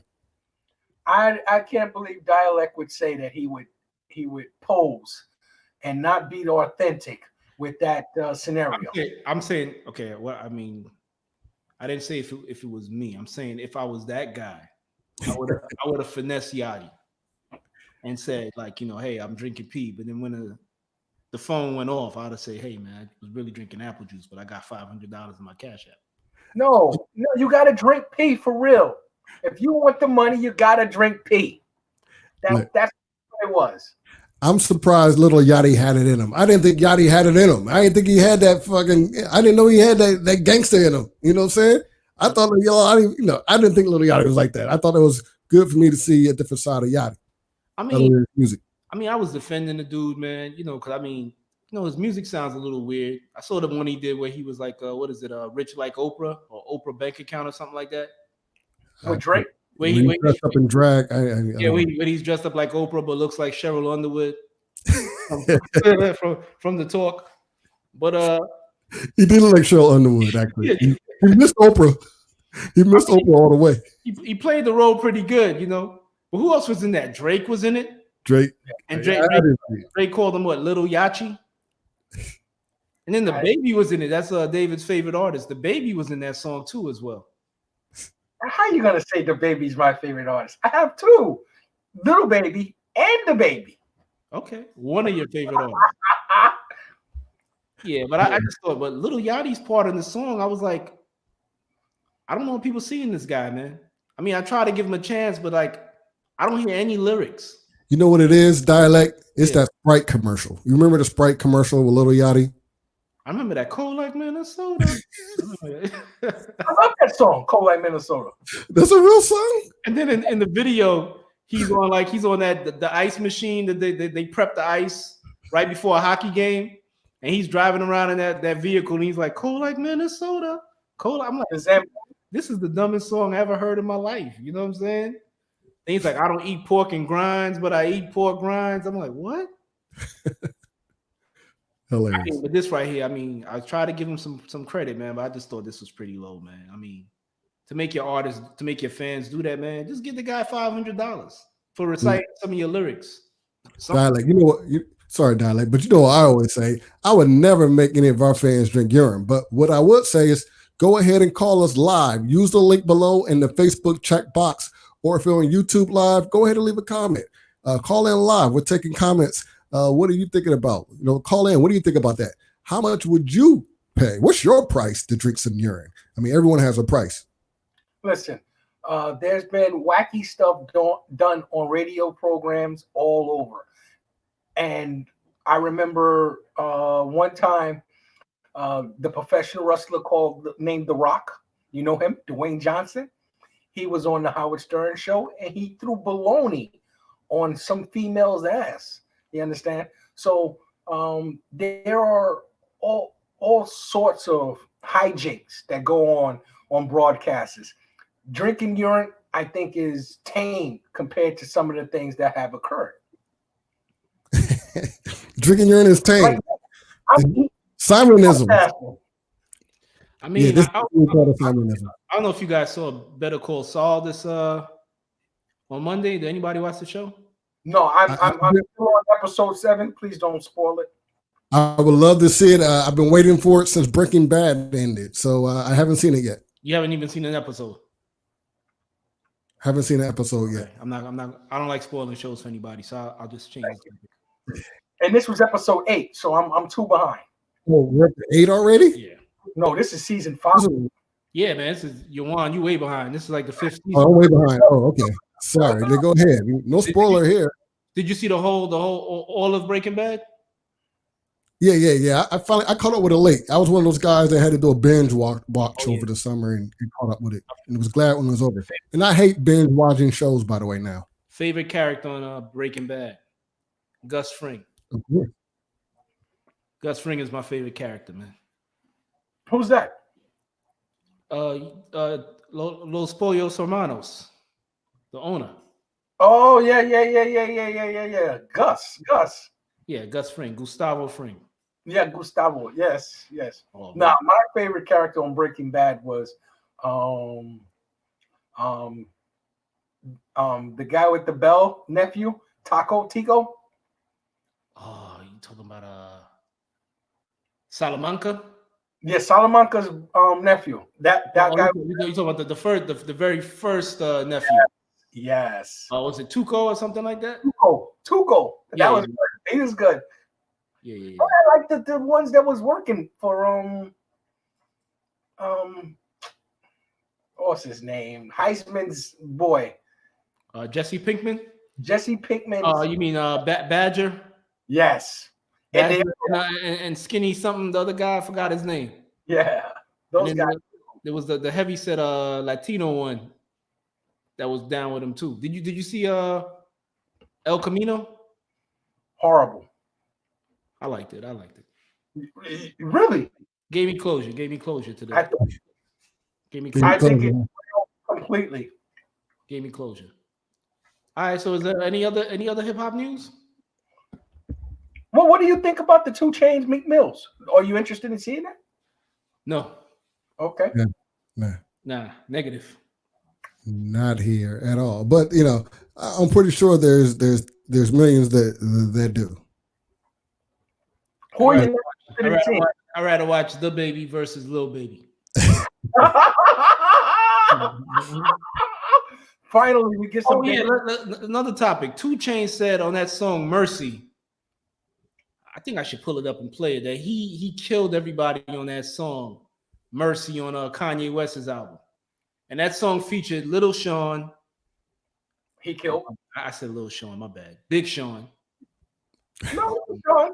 Big Sean. They all the same person. Yeah, the funny thing because Little Sean. Little Sean. Yeah. Little Sean was a big dude back in the day. Remember hickeys on your chest? I know. It was Big Sean on that track, Kanye West, Pusha T, and 2 Chainz. And he said he killed everybody on that song. I agree with him. Oh, I have to disagree, man. Maybe not Kanye West, but everybody else can go. You thought he was better than Pusha T? Yes. You thought he was better than Big Sean on that song? Absolutely. Yeah, listen, Big Sean, and no disrespect, he's got a lucrative career and he's got a fantastic lady friend, and rap has been good to him. However, when he first came out, I thought he was going to do way bigger than he'd done. You understand? He's sort of after the one with Nicki Minaj disappeared, in my opinion, because that one right there was a hit. Ass. Who's that? 2 Chainz? Say again? That's 2 Chainz? No, that was Big Sean with Nicki Minaj. You don't remember that one? Yeah, let me ask you this. You said 2 Chainz killed everybody. Can you give me a 2 Chainz hip hop quotable? Can you recite at least 4 bars of his straight? I got a favorite one. Say it's a birthday. It's a big booty hole. Okay, all right. Bury me in a Gucci store, right? No. Yeah. You know what the problem is with that with your request, dialect? What's that? What the problem with your request is? It's not like music of the old. Let's say today was Good Friday. Yesterday, rather, after it's 12:30 now, was Good Friday. Now, Kanye West, when he was promoting that album, he was putting out music every other Friday. So what happened was you would hear the song Friday and then it would just disappear unless you purchased the album or that you went back and heard it. It's not like back in the days where you would hear a song over and over and over and over again. There's so much music out there right now. You would have to really love a song, sit down with it, and ingest it really to know lyricy. You know what I'm saying? I'm saying that if you was to put the song on, I could probably recite maybe 1 or 2 of 2 Chainz lines. But to ask me to draw it from just plain old memory, and the song wasn't that chart topping that it played over and over and over again, Mercy, is a little difficult. You know, I could recite Biggie because I heard Biggie all the time, Jay-Z all the time, Nas all the time. You didn't hear 2 Chainz all the time because they had other artists. Yeah. Okay. But next week, I will have a 2 Chainz quotable for you. Okay. Okay, but you just said he had the hottest verse on the song, but I just thought, I think Kanye was a little I don't want to say showy in the beginning. It was all right, but he manipulates the beat a lot in his verses when he has features. So, that didn't do it for me. What Big Sean did was also forgettable. Now, when you say Pusha T, that was the only one I believe gave 2 Chainz a little competition. But if you was to play the song, for instance, I would say, that line right there is what made it hot. I got a hip hop quotable 2 Chainz said. When he says, I take your girl out and feed her the mattress. Now that's a line right there to make you go, damn, that's fucked up. Feed her the mattress. You know, it's funny you laughed, and Juan and I just. I guess you didn't hear. You had to be there. Okay. Now let's. I guess now it's time to get down to hip hop album anniversaries, and celebrating the anniversary of their first LP, the 30-year anniversary, is A Tribe Called Quest. Wow. First album entitled People's Instinctive Travels and the Paths of Rhythm. Tribe Called Quest. Yeah. Why you laughing? Was this the original? Huh? That's their debut album. Wow. Tribe Called Quest came out April 10th, 1990. 30 years ago. On the most memorable hit on that song, of course, was Bonita Applebum. Yo, I left my wallet in El Segundo. No, that was a big hit, but Bonita Applebum was the one. You know what? I recently went to El Segundo like last year or 2 years ago. Wow. I didn't realize that was a real place. Did you leave your wallet? No, I didn't leave my wallet, but I tell you what, it took my wallet because El Segundo is not a very cheap area. You know what I'm saying? That's, a lot of corporate defense contractors on the beach, basically. Interesting. No, what if you guys give you a little history What did Q-Tip eat when he went to El Segundo? And just think of the lyrics. Oh man, I don't remember. I think I was 13 when the lyrics was out, but you know what I'm saying? I think he had a. He said, I ordered enchiladas and I ate them. Ali had the fruit punch.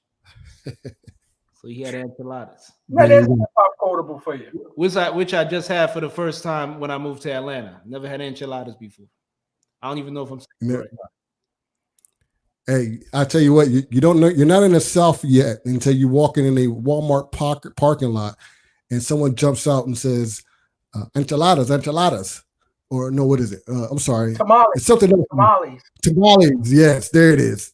You know you're in the South when you're walking through the Walmart parking lot and someone jumps out behind a car and says, tamales. Like, what the fuck is a tamale? Like, give me one first. Yeah, what is a tamale?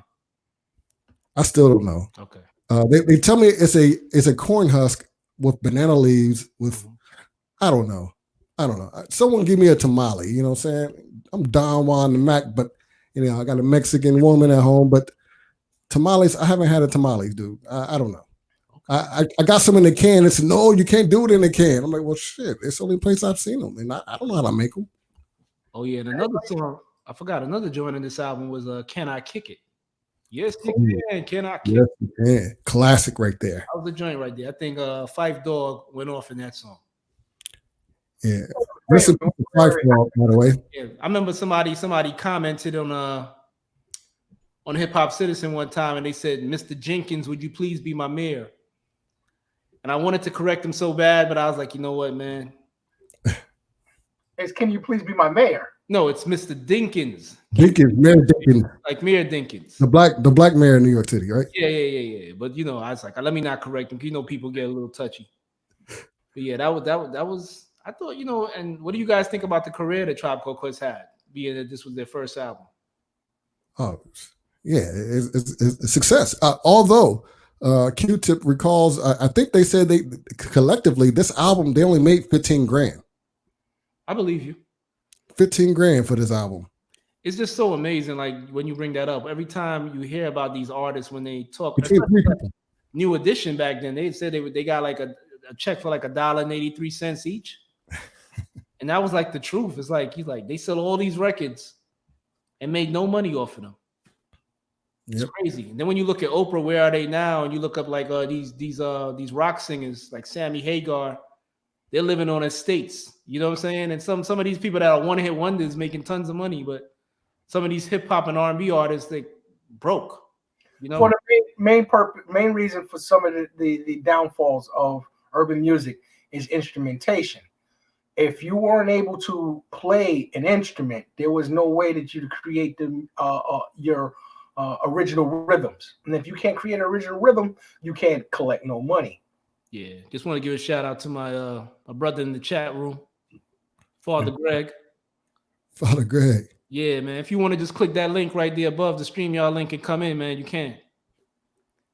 Yeah, come on in. That's your blood brother? Yep, blood brother. Word up. Yeah, he's one of the original hosts of the show. Yeah, come on in with Father Greg. Yeah, Father Greg doing great things. Looks like I see him all around the world. Yep. So let's get into the next album that also celebrates its 30th anniversary. You want to pull that up? Yeah, this one is the third album by Public Enemy, Fear of a Black Planet. Ooh. What year was this? April 10th, 1990. Also 30 years. What was the big hit of this album? Looking that up right now.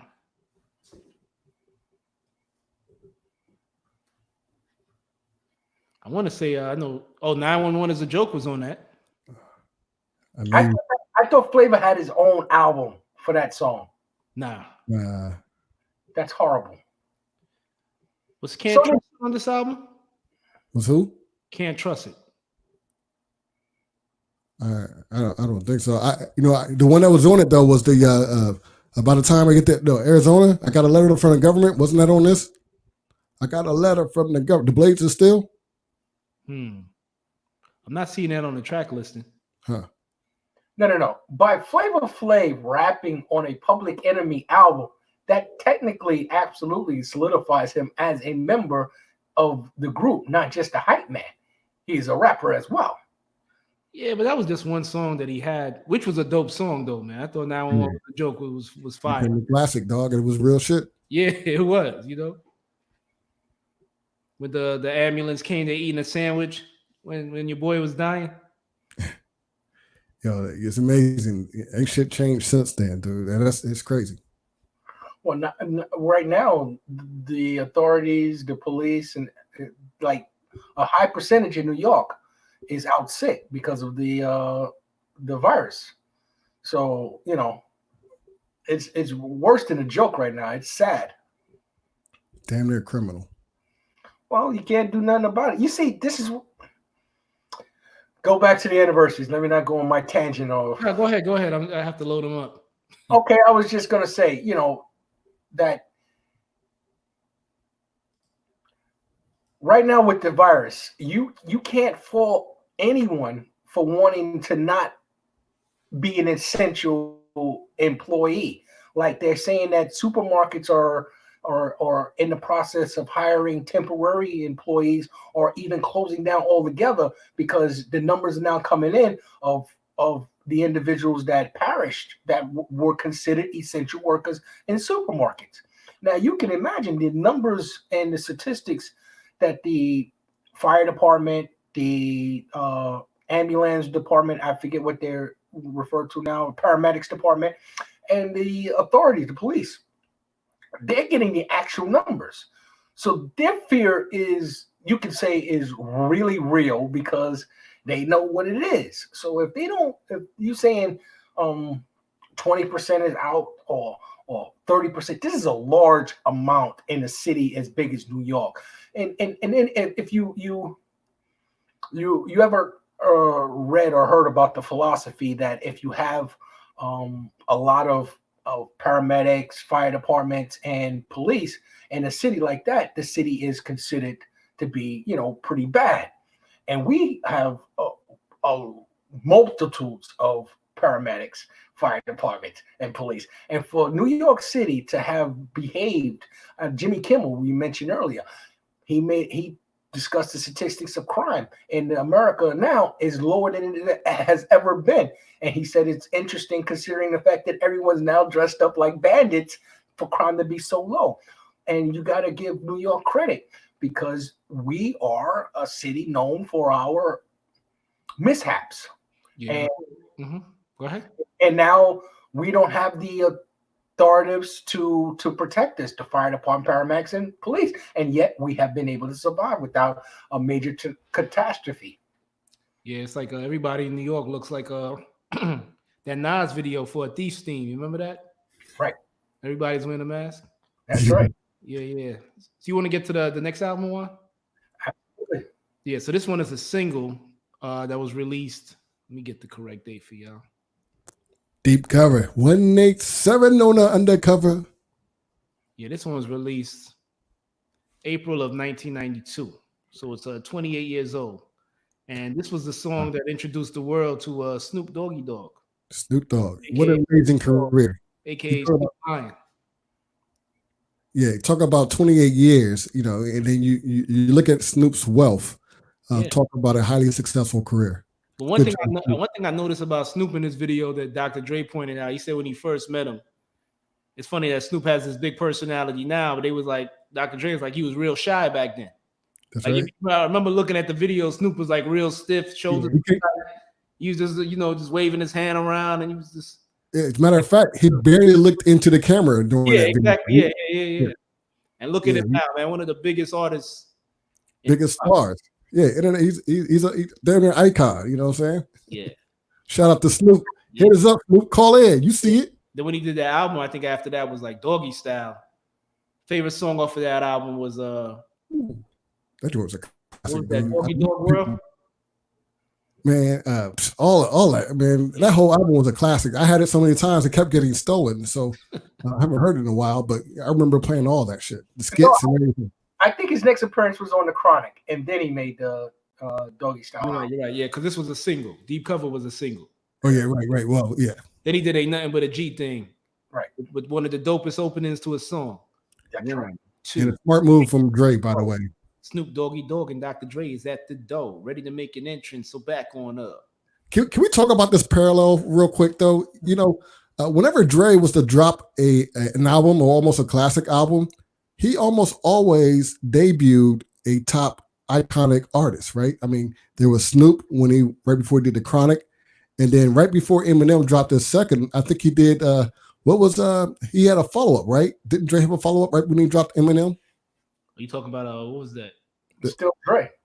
2000. Still Dre. Yeah, he did the Still Dre, right? So Dre has his way of teasing you with a really hot artist, but he'll drop his album first. Hey, the biggest artist he dropped in his career will always be Ice Cube. He produced Ice Cube. NWA. Yeah, you're right. When he came out, he did come out with Ice Cube first, and Ice Cube went on to be a big star. That's right. But Ice Cube used to write for all of them, though. So I don't know who made who. Because, then again, it was Dre beats in NWA, and it was Ice Cube's lyrics. It's the paradigm of chicken and egg. Mm-hmm. Which came first? They had to come at the same time. And God created them both. And what up, Cube? Call us in. Call up, Cube. Love to hear from you, Ice Cube. What's up? If Cube was to call up here, I think I would be shy. I would have to drink pee. I think if Cube called in, we'll have more than 4 live viewers right now. That's all we have? Nah, we got 40. He lied, man. Oh. Next time, because I get very self-conscious when you say 4, and I think that it's me. It's modest. It's modesty. It's the playback that counts, because we get we get hundreds of people on the playback. It's the playback. That's right. And you can leave a comment on the playback as well. I want them to tune in live. I'm giving them real uncut live stuff here.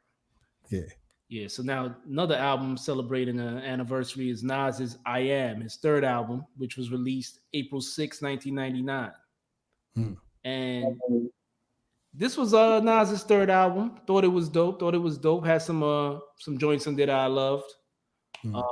Nas is like Dr. Knock Boots, KISSING. What else was on there? And, this is the one he's talking about if he was a gun? Nah, not. I think that was after, right? That was after. But then also another big joint that was a controversial, not song with video, was Hate Me Now. So Diddy got mad. Yeah, which I thought, one of Nas's greatest songs ever made was Hate Me Now. Look, look, whenever Nas, remember the 90s, whenever Nas was about to drop an album, I had never heard of anyone bootlegging an album before an album release.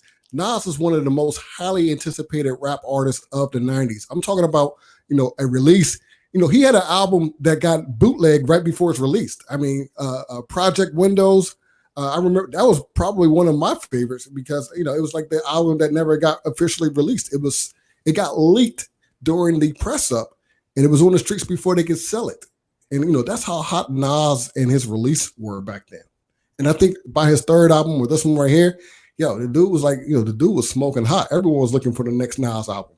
Yeah. The funny thing about the P. Diddy feature on the Hate Me Now, recently the photo of him on the crucifixion was released. And that was the first time we've seen it because, as you know, when the video first originally was supposed to air on MTV. Yeah, he was on the cross originally. That's right. And Diddy stopped. He actually went up. No, we seen it. It aired.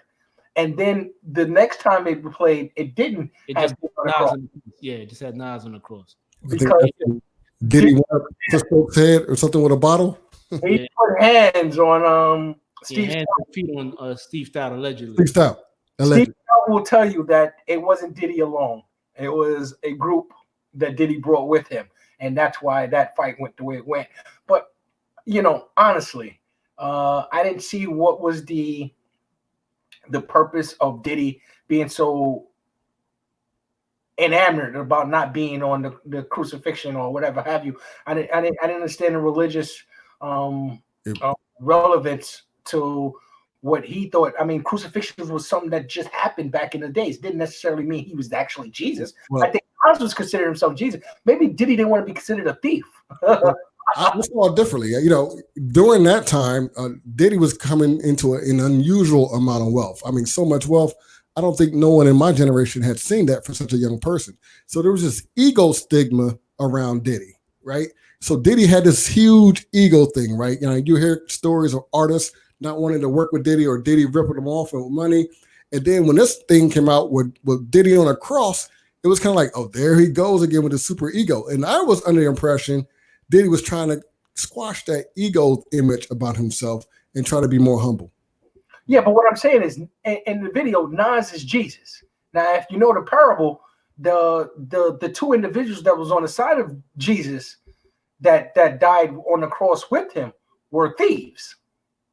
So I'm saying maybe Diddy didn't like the fact that he was being considered a thief, or he wasn't considered the actual Jesus. I don't know. I would like to ask him what made him so angry about that. Yeah, you're right. Nobody never brings that up. I got to pull out a Bible or a Quran or Torah. I don't know.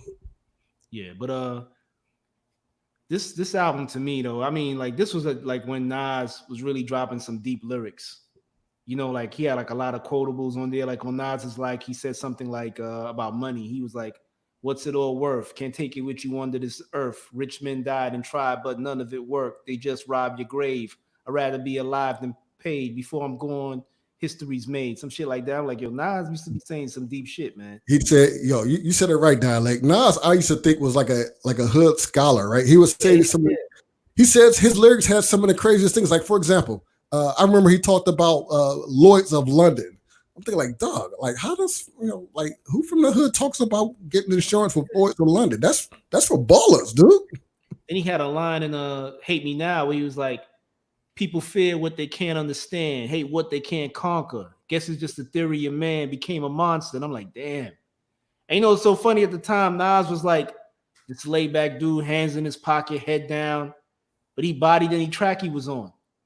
I mean, it was so bad that that's like how I think the whole beef with him and Jay-Z came about, because for some reason, like he just didn't want to do a song with Jay, and Jay wanted to do a song with him like so badly that Jay had to start calling him out. You know, well, Jay did that song where Nas was on the hook. I'm out for presidents to represent me. Yeah, but that was a sample though. Yeah, but Nas figured Jay was considered his son. And that's why when Hov came out at him, he said, you only had one hot album in 10 years. Yeah. And that's so lame. You understand? So he was just trashing everything that he's done after that one that he stole. He borrowed the sample from. And then it's funny, he said a line in one of them diss songs where he was like, you made it a hot line, I made it a hot song. Then he said something like he paid Searchlight Publishing for it. But the truth of the matter was, when they talked to MC Surge, he said, no, he never owned Naj's publishing. He said he never owned it. So that wasn't even a true line at the end of the day. I don't know if it's MC Search or Searchlight, because Searchlight is an actual company, isn't it? I think that was, I think Searchlight was MC Search. Oh, but there's movies. Because you know what it was? MC Search, I think the story was MC Search helped him get a deal because Nas, you know, he was on that song Back to the Grill again on MC Surge's album. Yeah, but Nas came to him and said, yo, these people try to offer me a deal. You know, can you take a look at this contract? And Search was like, yo, I could do it for you, but you'll have to sign with my production company in order for me to do this work for you. So basically, Search was saying, yo, I'm helping you out, so you got to like hire me to do this job. So that's the kind of relationship they had. And then, you know, he told Nas not to take that deal. It was a bad deal. Then he sold Nas to Columbia, meaning that, you know, he told him how good he was. He was the next big thing. And Columbia offered him a big contract. So don't Columbia own Searchlight Film? Correct. Searchlight Film and Searchlight like publishing is two different things. Okay. Yeah. Okay. Yeah. Search, I don't even know if he had a label, but I know he was on Wild Pitch Records or something like that. I know he had like an A&R job there, but about it. It wasn't Leo Korn instrumental in his career as well? Yeah, I believe so. Because you know, that's Rakim talked about that when Leo Cohen was like he wanted Search to write some lyrics for Rakim. Right. That's what I'm. And then Rakim was like, "Yo, I'll knock your head off." Yes, that was a great story from Rakim. Yeah. But I Am Nas's album. Let's you want to talk impacts. As far as Queensbridge, Nas was still the man then, even though probably well recognized. Nas was still the man. His impact was still felt. This was, I mean, the stuff Nas used to say back then, man. Like you said, it was just deep to me, man. I just thought like you go back and listen to it like 21 years later and say to yourself, man, this dude was before his time, man. You know, like it truly was. Yeah, like Jay Electronica and these guys, to me, the stuff they're saying, it doesn't compare to like what Nas was saying back then. Like, you know, some of the stuff you didn't catch it 20-something years ago, but now you catch it now, you know? That's right. Well, you had to educate yourself. You had to grow. You had to live a little. That's one of the great things about Nas as an artist. Well, what made Nas great as an artist was the fact that he was very well schooled as a young youth. You know what I'm saying? And maybe he's older than we actually think he is. Maybe he's 60 years old. Nah. You know how they say black don't crack? You understand? He was just that far ahead of his peers. And then he was a high school dropout. Remember, you had the line, "This nigga walks with a razor, keep it under his tongue. The school dropout, never like a chicken they want." Yeah, but who's that's true? That's not just a song. Who's to say that's true and not just a song? Nah, I think it's true. I mean, everybody talks about that. Nas being high school. He was well homeschooled. Like I said, Nas was speaking some deep shit for someone who didn't graduate from school. That's all I know. That's right. Yeah. Let me get to another album. Shout out to Greg Martin, by the way. We see your post, man. Love this joint, man. Appreciate it, Greg. Listen, Greg is not the only one out there. Go ahead and leave a comment on the chat box. Love to hear from you. The link is on the stream. Don't forget to follow us on YouTube and Facebook every Friday night. And also, you can leave a comments on the replay as well. Okay, let's get to the next one. What is the t-shirt thing? United We what? What's that? Oh, I was asking Don Juan what his t-shirt was saying. United. I don't know. I got this in Florida. I don't know. Oh, I needed a t-shirt, and there goes one, and I got it. I don't know. Until we all win, you gotta play that up, man. Say that's your brand or something. Oh, until yeah. By the way, yeah, that's the brand. You know what I'm saying? You know, until we win, we all win. Yeah. So, next album, this is Chino XL released his debut album April 9th, 1996. How many of y'all remember him? I remember the name. I remember the name in the sense that I remember him in the spirit of Apache. But they had that Indian look going in anything, right? Or was yeah, I mean, I just remember him like being like kind of like a Razzcast kind of rapper, but not having the staying power like what Razzcast had. Meaning that, but I kind of felt like he had big metaphors and punchlines, but I just felt like his cadence could have been a little better. You know, he was one of those guys that try to squeeze a lot of words into the rhymes just to get his point across. When I think he could have just kind of simplified the flow a little bit, you know what I'm saying, and try to find another way to bring in the metaphors and the punchlines. Yeah, it's pretty interesting dialect. You bring up Chino XL and is reminiscent of Razzcast. Just a quick side note, Razzcast and Exhibit just dropped a new one just very recently, I think a couple of days ago. Should check that one out when you get a chance. Yeah, but I mean, you guys should check out Chino XL. I mean, I thought he was dope. He had I think he was signed to Rick Rubin's label, Deaf American Records. You know, after I guess he parted ways with Russell Simmons. Yeah. So I mean, I like this style. I thought he was a dope MC. It just felt like, some of the stuff he said probably went over people's heads. It was just a little over the top with the metaphors. I didn't get it. You remember who he is, though? I remember the name. Okay. But if you play the song that he was on, I wouldn't know it. Okay. Well, you probably know this group coming up right here. MOP. Yeah. Mash Out Posse. I own that. Yeah, they were on April 7, 1994, they released their debut album. That's 26 years ago. And the popular song on that album was How About Some Hardcore. I mean, that's a Brooklyn classic right there. Okay, you want some hip hop quotables? Mm-hmm. I'm screaming on niggas like a roller coaster. Oh, yeah. I come more deep than a bunch of Puerto Ricans. He's like, I'm catching another nigga sleeping. I ain't creeping. I roll deep like a whole bunch of Puerto Ricans. Exactly. But my favorite song on that album was Packing Blue Steel. That was my joint. Really? Say what, say what, say what? I'm packing blue steel. Now I own that. That was a hot album. I love that album. And you want to know something? Their success, I'm going to be honest, total shock. Total shock. I thought they were way too hard and way too Brooklyn dirty, grimy individuals to ever succeed in a business that was pretty much going Puff Daddy's direction of flashy suits, champagne, and dancing music. Yeah, well, while I don't remember most of the songs from this album, I do remember their collaborations with Jay Z. Oh yeah. I heard it. Yeah, that one. Yeah. Oh yeah. Yeah. I can't forget that one.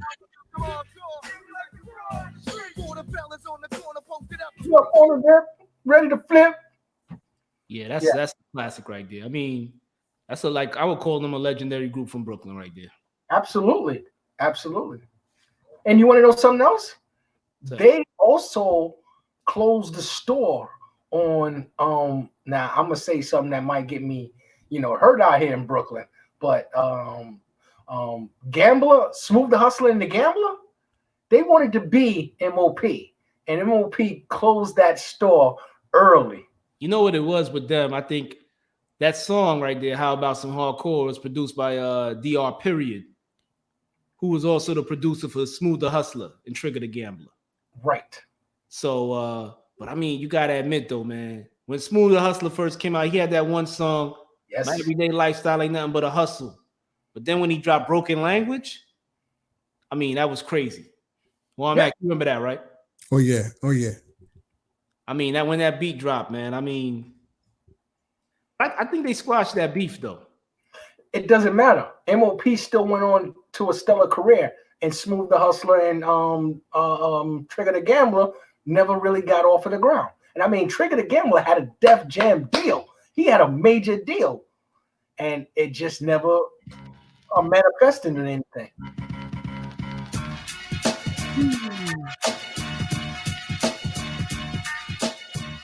Yeah, I remember that one.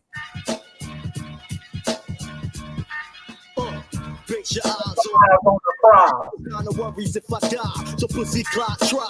Dangerfield stepping my way. Bodies get cremated on a Friday to do a die. Yeah. I mean, can you just imagine if they were on cool terms and MOP had got on that remix? Imagine. Crazy. That would have been crazy. But yeah, definitely, man, MOP. I mean, then the success they had after, I think, what was their biggest hit as a Annie Up. Yeah, after that. Annie Up. Yeah, that was, yeah. I mean, you hear that shit in car commercials now, man. I hope they get paid for that. Yeah, me too. Mm-hmm. Okay, so my favorite joint with MOP is the one with Jay-Z and Parrish Smith is in the video. Yeah, see the Jay-Z. Like I said, I remember most from the Jay-Z collapse. Any up, don't forget. Which one you talking about with Jay-Z? 4 Alarm Blaze? Yes, exactly. And they were also signed with Rockefeller at one point when they did that song "You Don't Know" when Jay-Z put out the Blueprint 2 with "You Don't Know" remix on it. I didn't know that. I thought they were on. They were on Rockefeller. They were on G Unit. Yes, they was with everybody.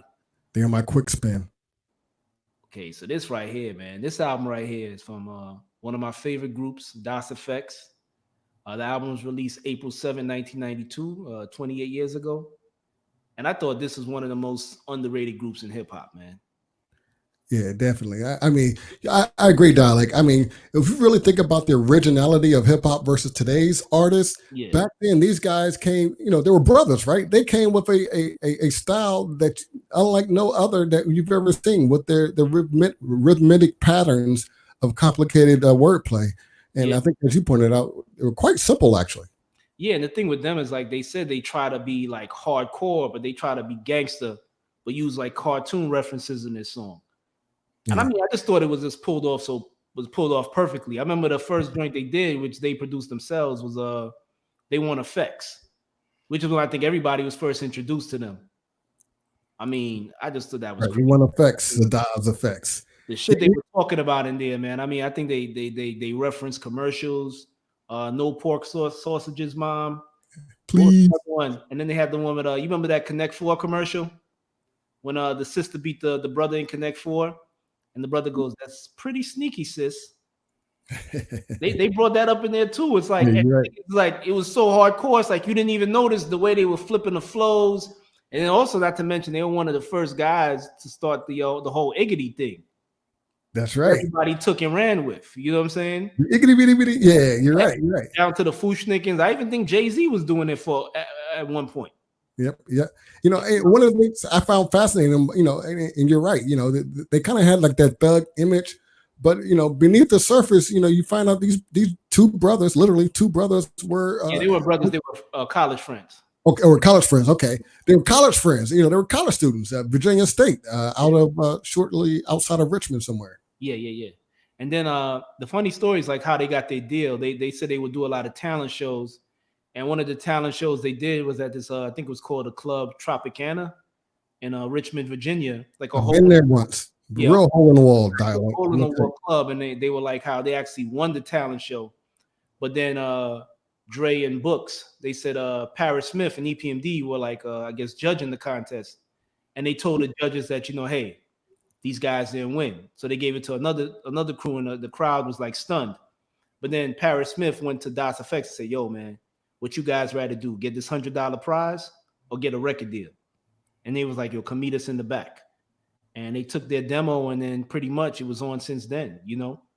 And one of the misconceptions about this album, because, you know, they were down with the Hit Squad, which was EPMD, Redman, K Solo, and Das FX.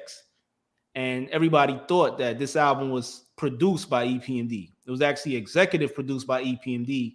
And I got the name of the producers right here. It was produced by the entire album. Most of the albums produced by Chris Charity and Derek Lynch for Solid Ski Music. And another track was produced by Dex. All the producers were from Crown Heights. And They Want Effects was produced by Das FX. So the only thing Eric and Parrish did was executive produce the album. They weren't responsible for any beats. But I think because they were associated with EPMD, everybody figured Eric Sermon and Parrish Smith did their beats. Not only that, EPMD was the best rap group at the time. Yeah, correct. The best rap group duo at the time. So they gave them some sort of like our juniors type of publicity, what have you. Like what do they call it when you're giving somebody the leg up? And by EPMD being who they were. And I mean, we loved. I mean, you wanted to believe that EPMD produced it because the beats were dope, and we know EPMD beats are dope. So you could have told us that EPMD produced it, and we easily believed it. Yeah, but if you think about some of those songs like Microphone Checker, 1 2 Checker, I mean, and these guys, this album went platinum. You know what I'm saying? And back then, that was like a big thing for a hip hop artist. You know, for a group especially, and I just think, you know, do you think like the whole breakup between EPMD? Yeah, kind of slowed down their momentum because, you know, Redman and I think it was Marley G, Jamal, he came in afterwards, but they kind of stayed with Eric Sermon, whereas Das FX went along with Parrish Smith. Do you think if EPMD had stayed together, that Hit Squad had stayed together, that Das FX would have had a bigger career? And you're forgetting one other individual of that group. Who's that? K-Solo? No. Keith Murray. That's right. Keith Murray. You changed the dynamics for what Eric and Redman were doing. So when they put Eric, Redman, and Keith Murray together, they made a formidable group compared to, you know, K-Solo pretty much went to the wayside compared to Das FX and Parrish Smith. Now, Eric also had a better solo career than Parrish. So it was if they would have stayed together, would it have been a fantastic nucleus? Absolutely. But if they were trying to figure out who was El Capitan of the group, Eric Sermon was El Capitan, and I don't think Parrish liked it. Yeah, but I mean, Das FX, man. I mean, all their albums, I thought like they were lyrically consistent, beat-wise, lyric-wise. You know, I just felt like they got a raw deal, man. I mean, I don't think you heard anything about him after like what 1996. I think they pretty much stopped after that. Well, the college kids, man, they probably got real careers or something. I'm pretty sure they're doing well. Yeah, because I remember Englishman. Yeah, I remember my freshman year at Howard. I think the Yard Fest, it was such a big deal. PMD was solo at the time, and I think Das Effects performed with him. That was like a big deal for me, man, seeing Das Effects perform live and PMD. But yeah, I just wish these guys would have had a better career, But yeah, this album right here, definitely a hip hop classic. Totally. A fun fact about this: when they was on tour, one of the people that used to DJ for them was actually Redman. Yeah, Redman. Oh, that's right. DJ some set for them. I mean, it's funny. Redman also DJ for Do It All of what's that group? Do It All of Lords of the Underground. Okay, I didn't know that. Yeah, that's actually how he got his deal. A friend of his was going to get a record deal with Eric Sermon, and Redman tagged along as the DJ. And Eric Sermon looks at Redman and says, "Hey, man, what do you do?" And Redman said he always had like 16 bars that he would say to somebody. And pretty much his career started after that. Eric Sermon liked what he heard, and it was a wrap. Well, that would explain why Redman got better over time as an MC, in my opinion, and didn't just jump out the gate as a fantastic MC. Superman Lover was one of my favorites, but his Muddy Waters album, which I think was his second album. Wait a minute, Tonight was a good one. Tonight he just had this I don't care rhyme style, man. Like, mic check, I could get smooth. Just like his whole. I think it was one time when Redman was rapping smooth and Hurricane G yells at him in Tonight's Tonight. That's right. Yo, Redman, yo, what the fuck? Come on, all that punk smooth. Yeah. I mean, I thought Redman was always nice. I thought from the beginning, but you're right, his lyrical style did evolve. But I think he came in the game nice, though. I don't think that. You want me to be honest with you? The Redman Method Man tandem never worked for me. It just never worked. I agree. I kind of like them better as solo artists. Absolutely. And when you thought the two, as good as they were, was to come together, you thought they would be an EPMD, they would be a DOS Effects, but it just never. Other than the How High song, that was it for me. This How High was a good song. And what's the other one, The Breaks? But the one with the Rockwilder did. Yes. Those are the two only ones that I can honestly say were without EPMD or LL Cool J were all right. Okay. All right, but yeah, DOS Effects, man, definitely one of my all-time favorite groups. And now we're gonna get into hip hop birthdays. So this of course is Biz Markie. Was born on April 8th, 1964.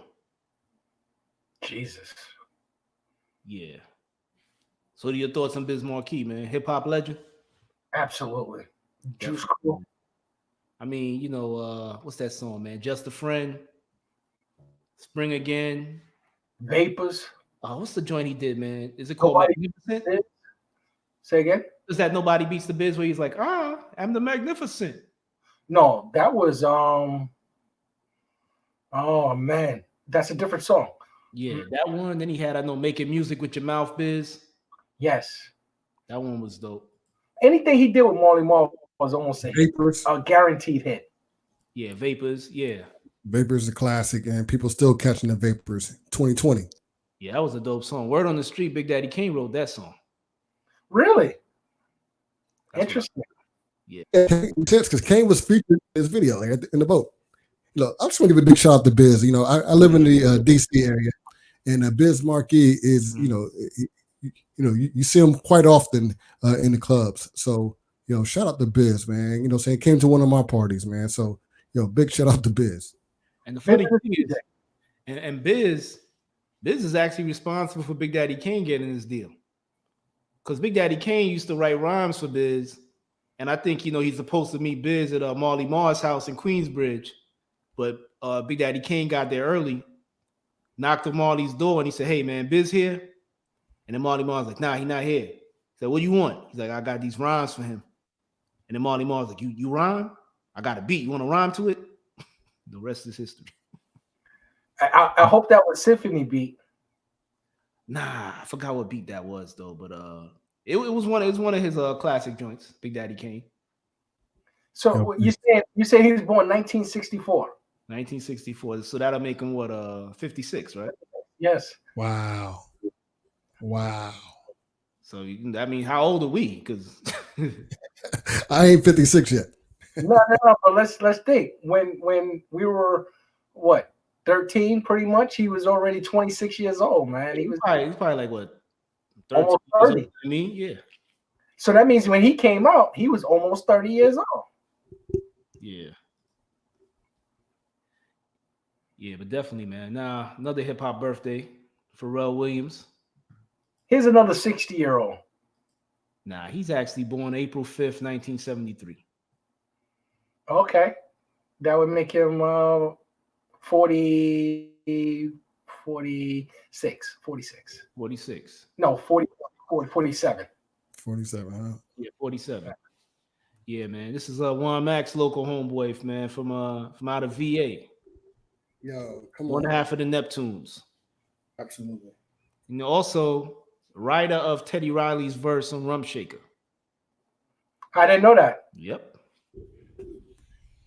That was a beautiful gem you just dropped there, my friend. Yeah, it was actually Teddy Riley talks about this, and Netflix has a 4-part series, something called Hip Hop. I guess it was on its 4th season, and they mentioned that Teddy Riley was judging a talent show, and Chad Hugo and Pharrell Williams were a group called the Neptunes, and they won, and Teddy Riley took them under his wing, and you know, I guess it never worked out, but one thing that came out of it was the verse for Rum Shaker.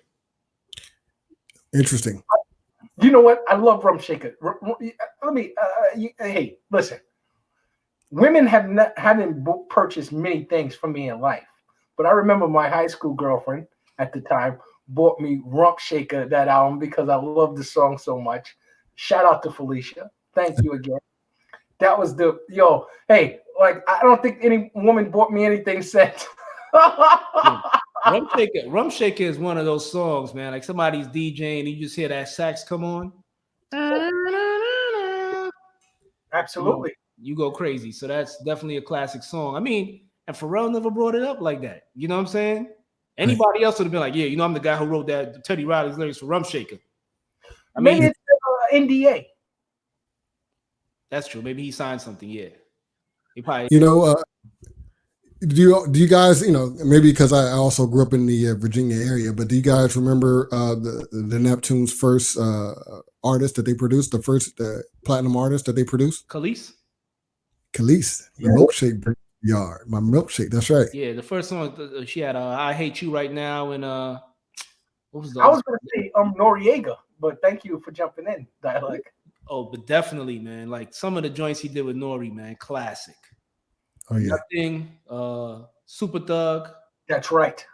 I mean, classics. Oh, he even went out to Texas. He even got the Slim Thug. His first album. He also produced Slim Thug's first album. Yeah, I think the joint he did with Khalees that I like was "Get It On With You," something like that. The joint where she was like in this castle, and that's the song I like. That shit was dope. Yeah, but shout out to Pharrell, man. Definitely, man, a hip hop legend. I mean, he worked for one of the greatest producers early on in his career, Teddy Riley. But then I think went on to have a great career in hip hop, man. Produced for many artists, hip hop, reggae. I believe he even produced some stuff for Beanie Man, right? Beanie Man and Janet Jackson. If I Could Be Your Girl.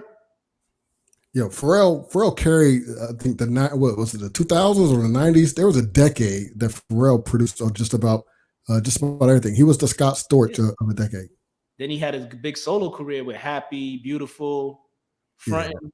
You know, man, Pharrell, you know, put in that work, man. I think Happy, dude. I think Happy just put that dude in the stratosphere, because that Happy song was a super mega hit. I can't think of a song that he produced for anyone else that was bigger. And he's that's one with Robin Thicke. It was bigger than Happy. Blurred Lines, which he got sued for. Wait a minute. By Marvin Gaye's estate. You saying that was bigger than Happy? Absolutely. I think so, yeah. But the lawsuit kind of, stopped the momentum of that song. Nah, I knew 60, 70-year-old men that would go to work playing Happy. I'm like, dude, that's hip hop. But they played the Marvin Gaye song as well. They play Bird Lines though. Yeah. We're also celebrating her birthday this week. Another hip hop producer. Let me see if you guys know who this is. That's got to be Sally Got a One-Track Mind. Don't matter if it's yours or mine. Yeah. If you get in dough when you want to get with her, you can get her. You can get yeah. Remember that joint, right? Who? Is that who? Diamond D. Diamond D. Oh, yeah. Wow. Born April 5th, 1968. Yo, I had a Diamond D cassette tape, dude. Oh, Diamond D was that dude, man. I mean, he produced for a lot of people, man. I never knew what he looked like though. That's my first time seeing him. I believe what Diamond D looked like. No, I just listened to his music, but I never seen his videos. I used to have the cassette tapes. I never listened. I never saw his. I mean, it was just that cassette that I had, but I never saw his image. I mean, underground. My biggest memory of Diamond D was his video for Sally Got a One-Track Mind when he said Sally was eating on 4 chicken wings and they showed her looking like a bum just eating the 4 chicken wings. I was like, okay. But David knows in New York City that's the meal of choice right there. 4 chicken wings and rice. I miss 4 chicken wings and some fried rice. They need to open up these Chinese restaurants again, man. Dude, we eat that shit on the corner, son. You don't even wait till we get home, yo. Yo, I eat it on the train, on the bus, on the plane, 4 wings and some fried rice, man. Man, and they pack up that styrofoam container to the tip of the wing. It's sticking out of the container, son. And it was working DC too. We had the chicken and mambo sauce. So it was working DC too. Yeah, DC dudes love them some mambo sauce, man. I don't know what mambo sauce is. It's a DC thing. It's all sugar. It's like hot sauce and sugar. I think it's what they use to make blood in those 80 slasher films. Okay. It does look like it though, but it tastes good. It tastes good. What was the spot we used to order from in DC? Was it George's? It's George's, yeah, man. George's still cranking, man. It's still open. Yeah, Georgians, they used to give you that little the handicap looking chicken wing though sometimes, with little hairs on it still. With the dry ass feathers in them. right. The feathers be hanging out the motherfucker. Yeah, but it ain't nothing like the New York Chinese food though, man. Ain't nothing like New York Chinese food. That 325 will hold you down like steel, son. Yeah, you got the dim sim. I had some Chinese food in New York, in Chinatown actually. I swear that my plate was moving like octopus and some other shit. I was like, dude, this is too fancy of a Chinese place for me. I couldn't eat it. You don't go to Chinatown. You got to go to like St. John's Place, man, in Buffalo, between Buffalo and Rochester in Crown Heights. I waited 3 hours to be seated at a Chinese restaurant in Chinatown, my friend. You said Shanghai, I believe it was called something like that. Look, that's real Chinese food. All I know is that I had never seen no shit like that before in my life. You know what I'm saying? So I like that. This is real Chinese food because, ain't no fried rice and sauce here. Yeah, the spot we used to go to in Chinatown was called the Wo Hop, and somebody did a post. They was like, if you ever ate here, you are immune to the coronavirus. So I knew that was coming. I ate there 200 times, so I should be good. I knew that was coming. Shout out to Diamond D. Yeah, shout out to Diamond D. Okay, last birthday. Okay, this is somebody you guys are gonna. No, this is a big hip hop birthday right here. I think this person turns 50 today. Oh yeah, the former boyfriend of Nicole Kidman. Yeah, born April 10th, 1970. So today is his 50th birthday. Wow. AKA Kamal Fareed. I forgot his government name before he became Muslim. Huh. He put out his album, the first Tribe Called Quest album out on his birthday. We talked about that earlier. Benita Applebone, right? Birthday, yeah, that's crazy. Yeah. What a coincidence, man. Shout out. First album anniversary is the same as his birthday. That's crazy. Shout out the tip, man. He's celebrating still. Another legend, man. Another MC who produced beats that people didn't know he produced. Everybody probably thought the DJ made the beats for the song, which I think Ali Shaheed Muhammad probably was a part of the beat making, but for the most part, Q-Tip did most of those beats. Well, we got to get him in a battle, in a verse with somebody. That would be a good battle right there. Maybe Q-Tip versus I was gonna say Grand Puba, but you got to get Dr. Dre. I think somebody mentioned that last week, like Primo versus Dr. Dre. And I think Jeff gave us a good answer. He was like, I don't know, man. That might be a good battle. Right. Might be interesting. Well, you know what? The thing about it is, now that we know that Dre didn't produce the Mary J. Blige Jada Kiss song, which I believe his name is credited to it, and he didn't produce Still Dre, Scott Storch exposed Dr. Dre. Ooh, Scott Storch produced Still Dre? Yes. Wow. So now, yes, exactly. That was my sentiment exactly. And there was also a cat called Mailman too, I think, who used to produce with Dr. Dre as well. Yes. So now we have to see Dre in a verse to know what he produced. So was Dre like a Beyonce and Lauryn Hill producer? When they said they produced it, but they just told the producer what they wanted to do? Like, well, put those things right there. See, the thing about it is, to be called a producer, all you have to do is have money. You pay somebody to produce it, and you just put your name on it. That's what Diddy did with the Hitman, pretty much. They produced it, but he put his name on it as the producer. So everybody just assumed that Diddy was producing all those tracks. Yeah. So if you got the money, you hire somebody. These people are called work for hire producers. That means I don't think they get any of the publishing or any of the real points, but they get paid right up front. So they don't care. Give me $250,000. I produce a beat. I don't care who name you put on it. I think they get a cut though, because when you look at some of those albums, or when somebody samples it, you see some of the Hitman's name on there. Like I think Derek Angeletti probably gets for the Benjamins. You think? I think so. I think he mentioned that he I mean, of course, Puffy gets a cut as executive producer and CEO on the album, as well as artists. Correct, as well as artists. But I think they get a cut as well, because they were all his boys from school, from HU. Yeah, so I don't think he would like cut him out of that. Right. But yeah, if we were to put the Puffy in a battle in verses, would Puffy be playing the Hitman music as his own, or he'd be putting it out, playing it as he was in the studio producing the tracks for Juicy and what was the other big hit? Unbelievable. Big Papa. Did he didn't produce those himself? Exactly my point. How would I thought he produced those. I didn't know. Okay. No, I believe Easy Mo B produced a couple of those tracks that Big Papa and I believe Unbelievable was done by was that done by Pete Rock?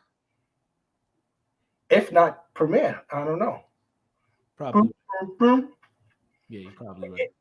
So Yeah, but yeah, going back to Q-Tip though, definitely, man, this guy's a hip hop legend, man. From the voice to the music. I mean, those Tribe Called Quest songs and albums are just classics. I mean, some of the solo stuff he had, Vibrant Thing. What was the other joint, man?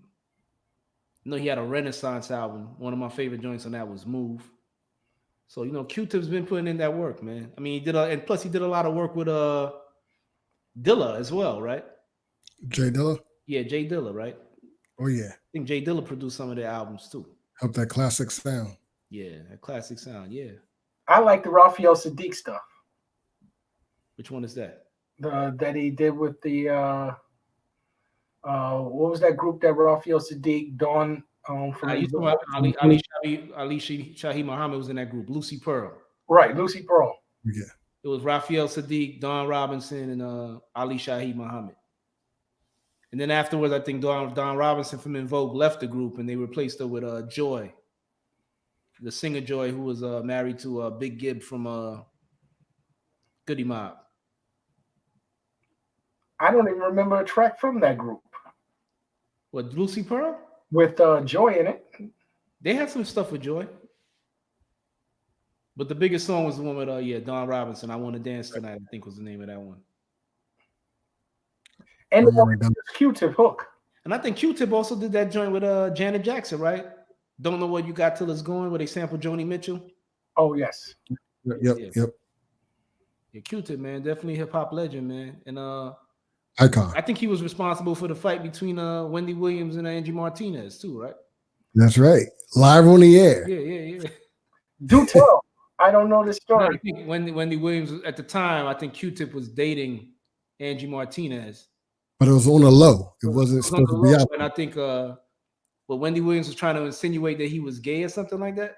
Well, remember, Wendy Williams had that gossip column. She did like the gossip segment of the show. Yeah.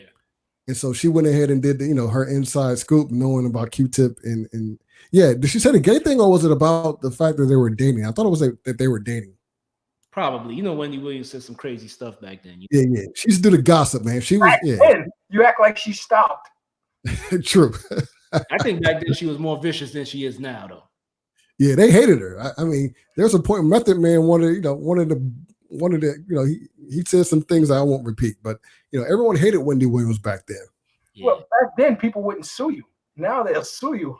And Wendy Williams, she was vicious with it too. I think she had one of the girls on her show that was on Destiny Child that got kicked out of the group, Farrah. I don't remember that one.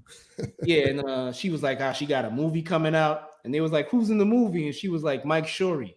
And Mike Shorey was that guy that sung on One Fabulous Song. And Wendy Williams started playing the cricket noises. I was like, yo, you gangster, man. I was like, because I was on the other end just dying, man. But yeah, they definitely, Q-Tip was a topic, and that led to that fight between the two of them. I think Angie Martinez put hands on her, right?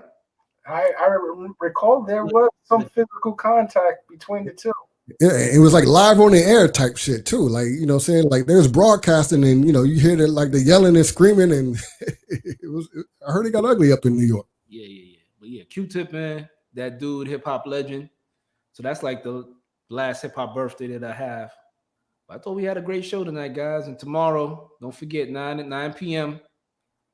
broadcasting live, DJ Premier versus RZA. And we're gonna have an after show where we could just talk about the results, who we think won, and definitely gonna get some listeners to call in. Absolutely. And talk about it. We hope nobody calls in. They don't want to talk to me. We're gonna do it on Zoom. So I'm gonna put the Zoom code up there, man. Hopefully we get everybody and their mama calling up, man. Why are we going with Zoom again? Yeah, just do something different and for the sharing capabilities of But I think we have a better understanding with this platform here. What is it called? StreamYard. It's been pretty much flawless tonight. I think they realized after Zoom got $4 billion that the product they had to make it better because we had none of the flaws that we had prior to going to Zoom. But I'll be honest with you. Now we get into tech talk. After that FBI warning with Zoom, I noticed a lot of people that were using Zoom a week earlier, the next week, which was this week right here, people just started using StreamYard because I started noticing they had backgrounds all of a sudden. And I was like, oh, so people started to use StreamYard. Then they had the banners going across. They could read the comments. They could post up a favorite comment if they wanted to. So I think, the FBI, it helps StreamYard too. And then also you could upload your logo. There's so much more you can do. Yeah, I agree. StreamYard is the preferable streaming, live streaming resource for me. You hear that, StreamYard? Send us a check. Yeah, man, cut us a check, StreamYard. Anybody cut you guys a check, y'all better cut me a check. Oh yeah, we got to split that in threes, man. There you go. Got to split the pod 3 ways, man. Well, 4 ways, really. Talent and also producer would have to get a piece. Don Juan would have to get an Uncle Sam, Donald Trump. Yes. We're all family here, Hiphopcitizen. Yeah, man. Shout out to people in the comment section. My brother, Father Greg, Sierra Frenchie. Oh, yeah. Carly J always checks in. Yeah. It's a pleasure.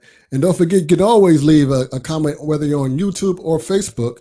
And always, you can call in and leave a link. I know we're at 12:30, 10:30 California time. Shout out to our California fans.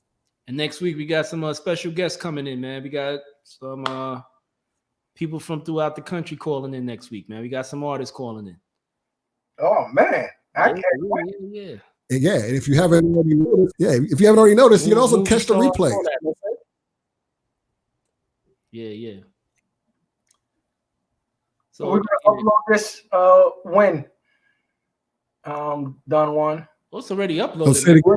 Once you play it live on YouTube and on Facebook, it stays. Yeah. Oh, once you Oh, stop, yeah. it The goes live stream drops to Facebook immediately and YouTube. So that's why we're live. And so we're gonna do StreamYard tomorrow after the live event. Yeah, Well, it don't matter. Just tune in and you'll catch us. Yeah, tune in. Yeah, so What am I? One of the people that gotta call in as well. no, you're on. I'm just saying, like, whatever platform we use is going to definitely be on Facebook and on YouTube. So I gotta go back on this Facebook stuff.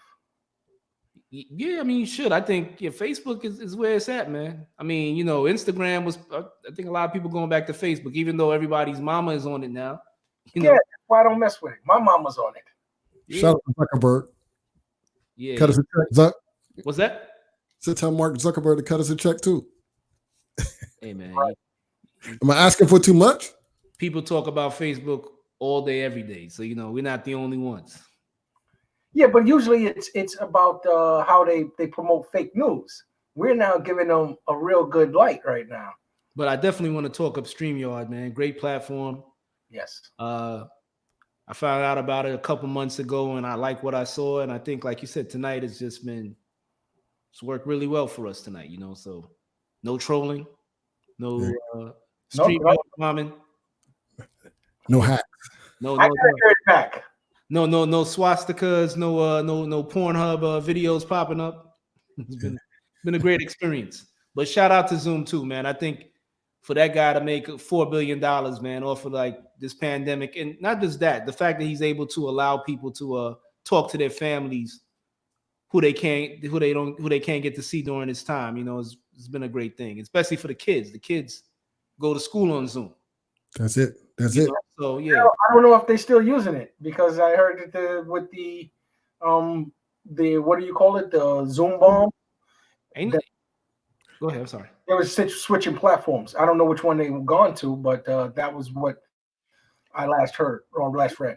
And the funny thing is, I just found out the people that was sent responsible for the Zoom bombing were actual students, because they were sending those links to like YouTube comedians and telling them, they was like, because I heard somebody in the video saying, "Listen, man, if you want us to make your online class a little funny, just send us the link and we'll pop in there and say some crazy shit." So it was actually the students who were doing it. It wasn't like they were hacking in to get the codes. So a student was actually giving it out. And how would you trace that? Right. All the student has to do is hit copy and paste and go on his phone and mail it to somebody, and that's it. Yeah. So but everything has an IP address. It was definitely an inside job, It wasn't like I don't know how they got our link. But definitely probably because they were on Facebook, And we just had the link sitting there like, come on, do what you want to do, Let's drop those handles real quick for the post. Oh yeah, definitely. Okay, you can find me at Dialect718, Instagram, Twitter, and on Facebook, Hiphopcitizen Show. Well, I know you're not looking for me, so I really don't have to give you my address, but I'll give it anyway. It's David Simon Ism. I'm only on Instagram currently, but I'll probably be making my way back to Facebook. Facebook people out there, so you can holler at me, DavidSimonism. Holler back. And there you go. Likewise, you can always find us on Instagram as well at Hiphopcitizen. Or you can follow my Twitter handle right here. Always do that wrong. Right there. You know what I'm saying? Call me up on Twitter as well. You know what I'm saying? Shout out. Don Juan and Mac at Hiphopcitizen. All right. Peace. Peace. Tomorrow, 9 p.m. Eastern time. No. We're not doing it during the verses. No, we're gonna air it live though on Hiphopcitizen.